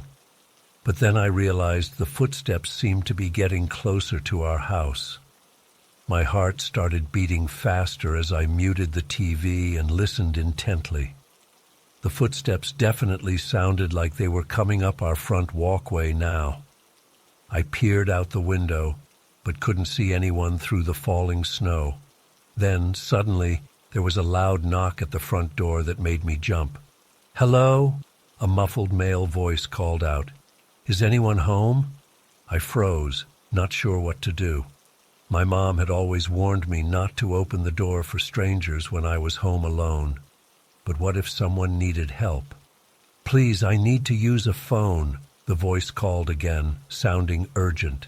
Still, something felt off. Why would a stranger be out walking around during a snowstorm this late at night? I stayed silent, hoping whoever it was would just go away. After a minute or two of silence, I heard footsteps crunching away from the door. I breathed a sigh of relief. But my relief was short-lived. A few minutes later, I heard more footsteps, this time coming around the side of the house towards the back door. My pulse quickened again. "Hello? I know someone's in there. I saw the lights on," the same male voice called out, much closer now. He started pounding on the back door. "Please, I really need help." I was really freaked out now. This guy was not giving up. I grabbed my cell phone, ready to call 911 if needed. "Go away," I finally shouted. "I'm calling the police." There was a pause, then the pounding resumed, harder this time. "Don't call the police," the man yelled, his voice suddenly angry. "Just let me in." My hands shaking, I dialed 911. "911, what's your emergency?" the operator answered. "There's a man trying to break into my house," I whispered frantically. "I'm home alone, and he won't leave." "Okay, stay calm. What's your address?" the operator asked. I quickly gave her the information. "We're dispatching officers now," she assured me. "They should be there in about 30 minutes. In the meantime, do not open the door. Is there a safe room you can go to?" Yes, I can go to my mom's room and lock the door," I replied. "Good. Go there now and stay on the line with me," she instructed. I ran upstairs to my mom's room, locking the door behind me. I could still hear the man shouting and pounding downstairs. "Let me in right now," he screamed. There was a loud crash that sounded like he was trying to break the door down. "Oh my God, I think he's trying to get in," I sobbed to the 911 operator. "The police are on their way," she said calmly. "Just stay where you are. Don't engage with him." For what felt like an eternity, I huddled in my mom's room, listening to the man's increasingly frantic attempts to get in. He alternated between angry threats and pleading for help. I was terrified he would manage to break in before the police arrived. Finally, after about 20 minutes, I heard sirens in the distance. The man must have heard them too, because the pounding suddenly stopped. "I hear police sirens," I told the operator. "Good. They should be there any minute. Stay where you are until the officers come get you." A few minutes later, I heard car doors slamming outside and voices calling out. There was a knock at the front door.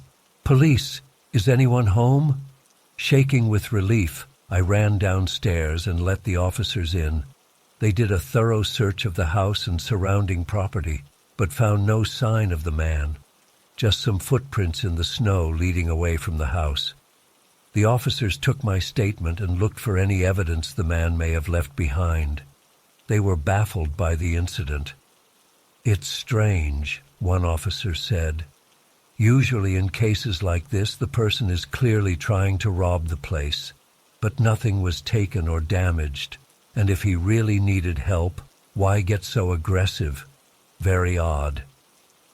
They increased patrols in the neighborhood that night, but the mysterious man was never found or identified.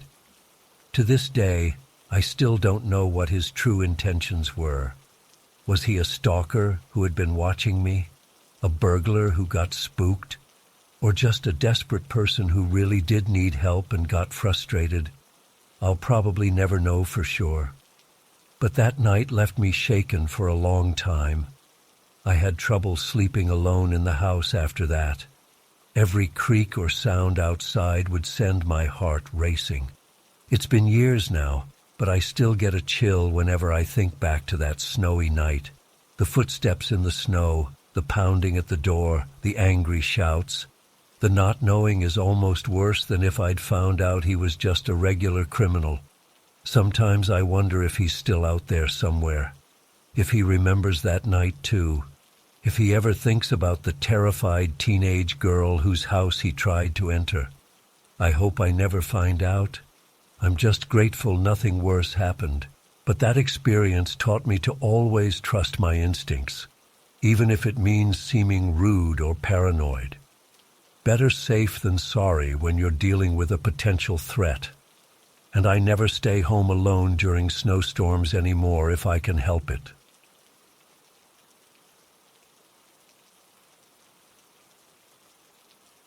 I was driving home from visiting my parents for the holidays, eager to get back to my own place after a week of family time. The snow had started falling pretty heavily about an hour into my trip, and I was getting nervous about the road conditions.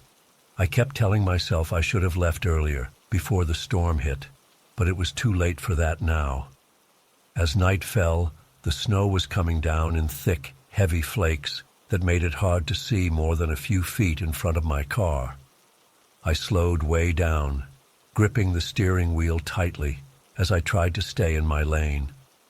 The windshield wipers were working overtime, but could barely keep up. I hadn't seen another car for miles when I spotted headlights up ahead through the swirling snow. As I got closer, I could make out a car pulled over on the shoulder, hazard lights blinking. A figure was waving their arms, trying to flag me down. My first instinct was to keep driving.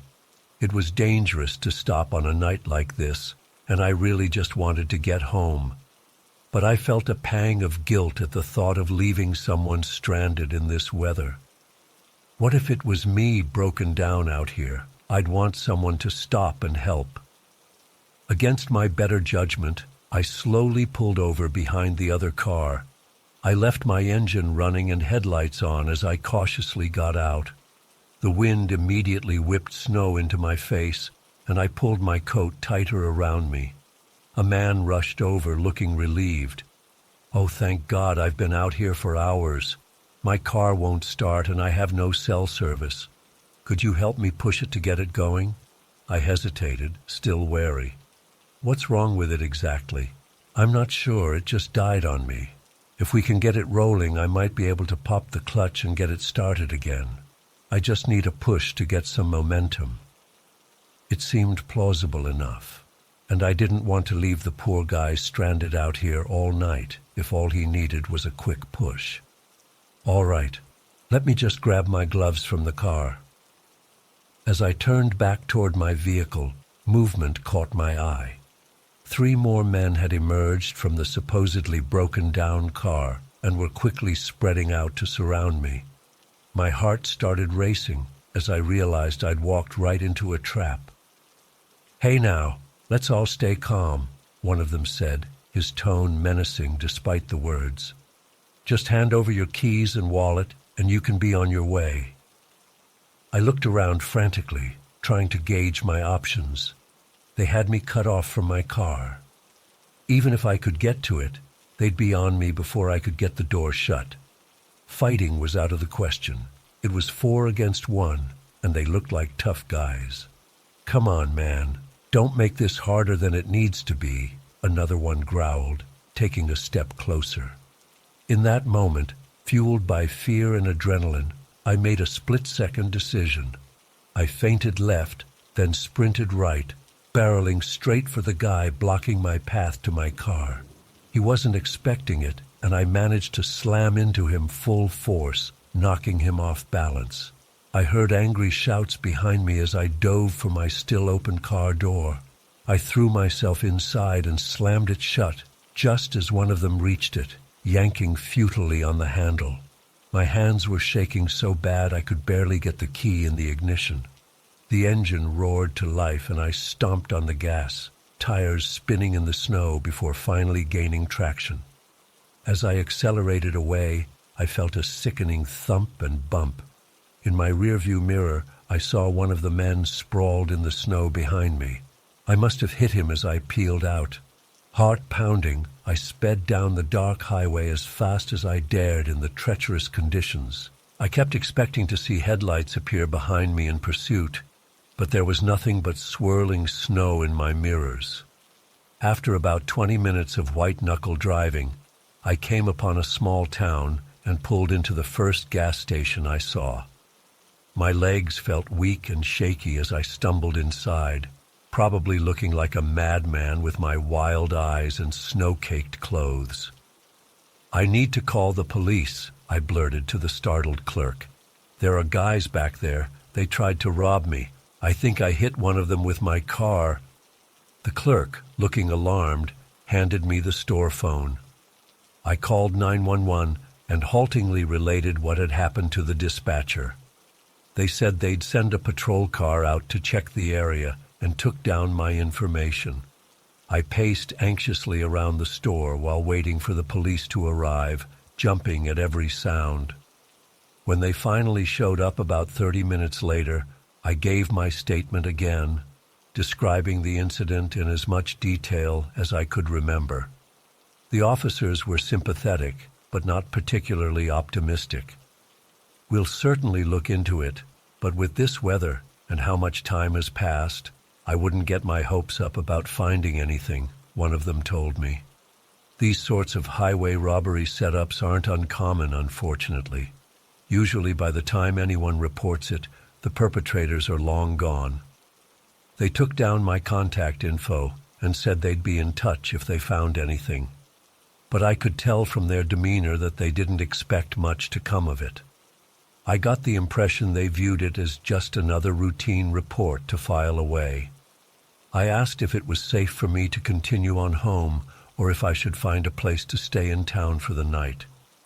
They assured me the roads should be fine as long as I drove carefully and that the robbers were unlikely to still be in the area.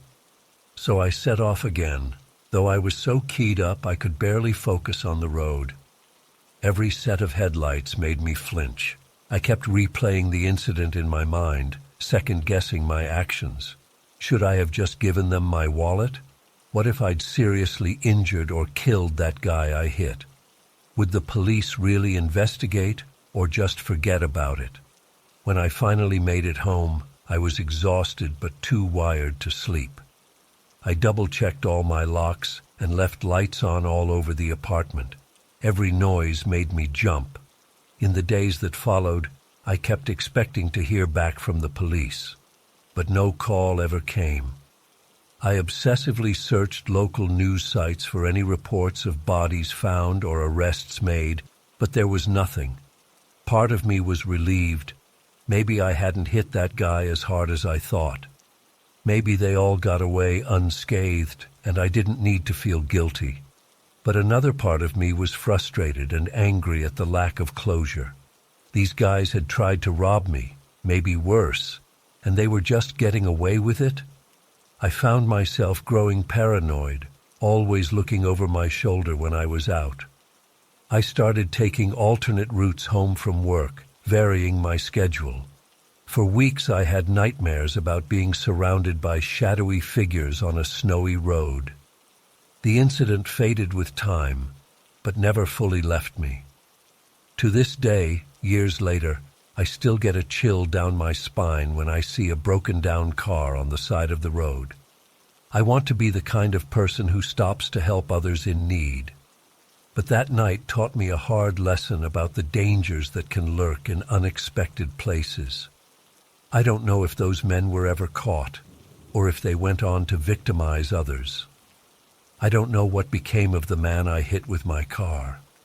Sometimes I still wonder if I did the right thing, if there was a better way I could have handled it. All I know is that a simple drive home turned into one of the most terrifying nights of my life. It opened my eyes to how quickly a normal situation can turn dangerous. Now I'm always on guard, always aware that danger can appear when you least expect it. I'm grateful I made it out unharmed, but the memory of those moments of fear and panic will stay with me forever.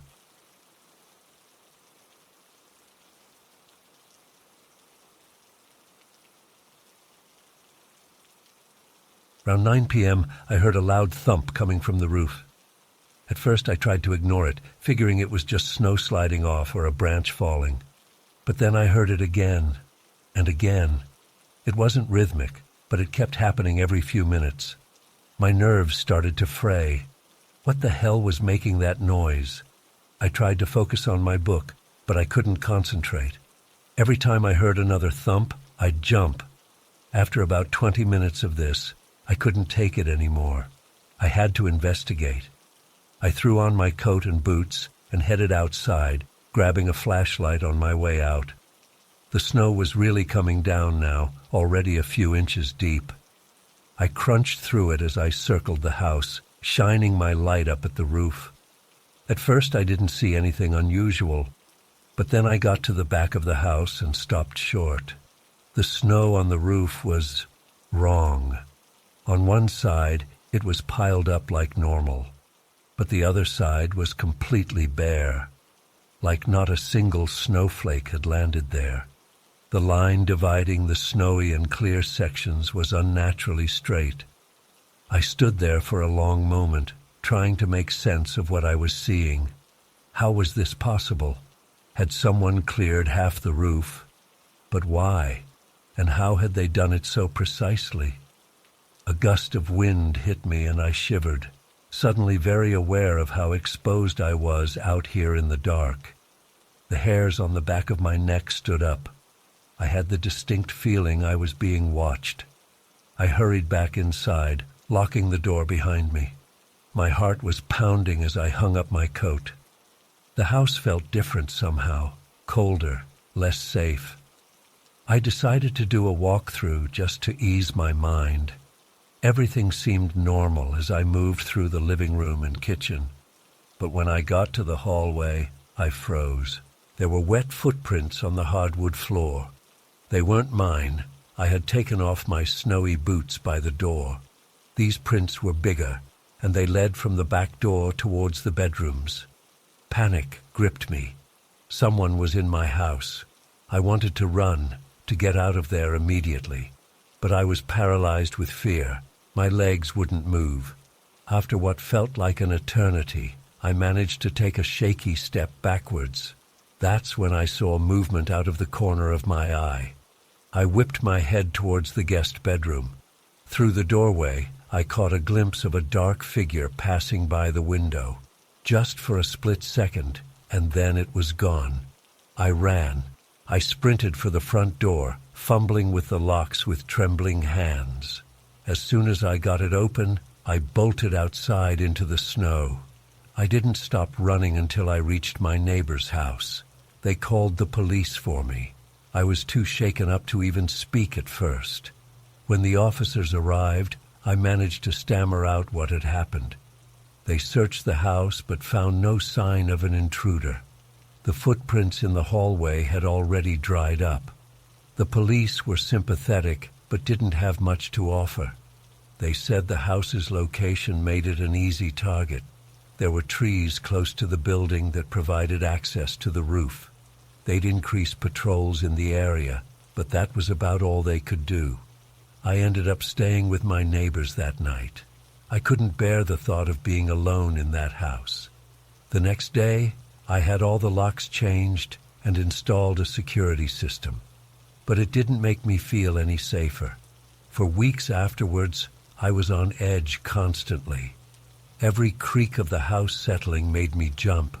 I'd wake up in the middle of the night, certain I'd heard footsteps.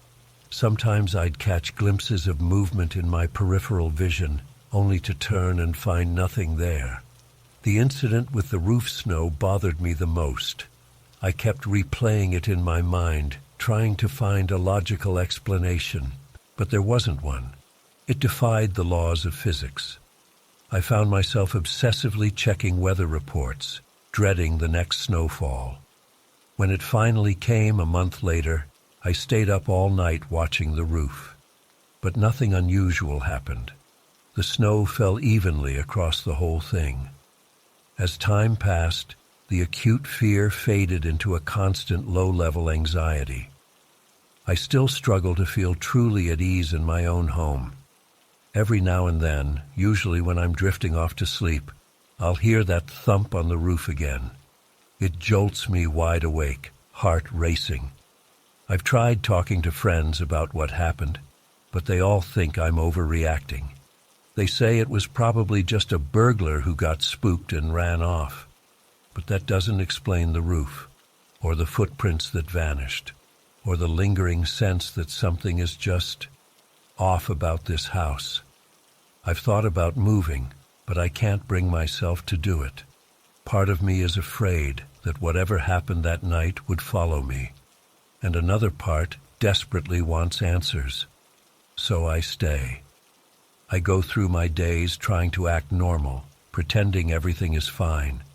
But deep down, I'm always waiting, watching, listening for that thump on the roof. Because I know it wasn't just a one-time thing. Whatever came into my house that snowy night, it's still out there. And I can't shake the feeling that someday it's going to come back. I don't know what I'll do when it does. I just know I'll never feel truly safe again. Sometimes I wonder if I imagined the whole thing, if the stress of moving to a new place in the dead of winter just got to me. But then I'll catch a glimpse of something dark moving past a window, or hear an unexplained noise from the attic, and I know it was real. I've become a bit of a recluse since it happened. I work from home now, and I rarely go out except for essential errands. I've installed more security cameras, motion-activated lights, even bars on the windows. My friends think I'm paranoid. Maybe I am. But they didn't see what I saw.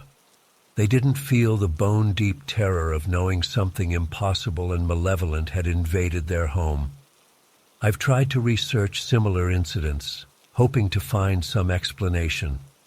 But there's nothing quite like what I experienced.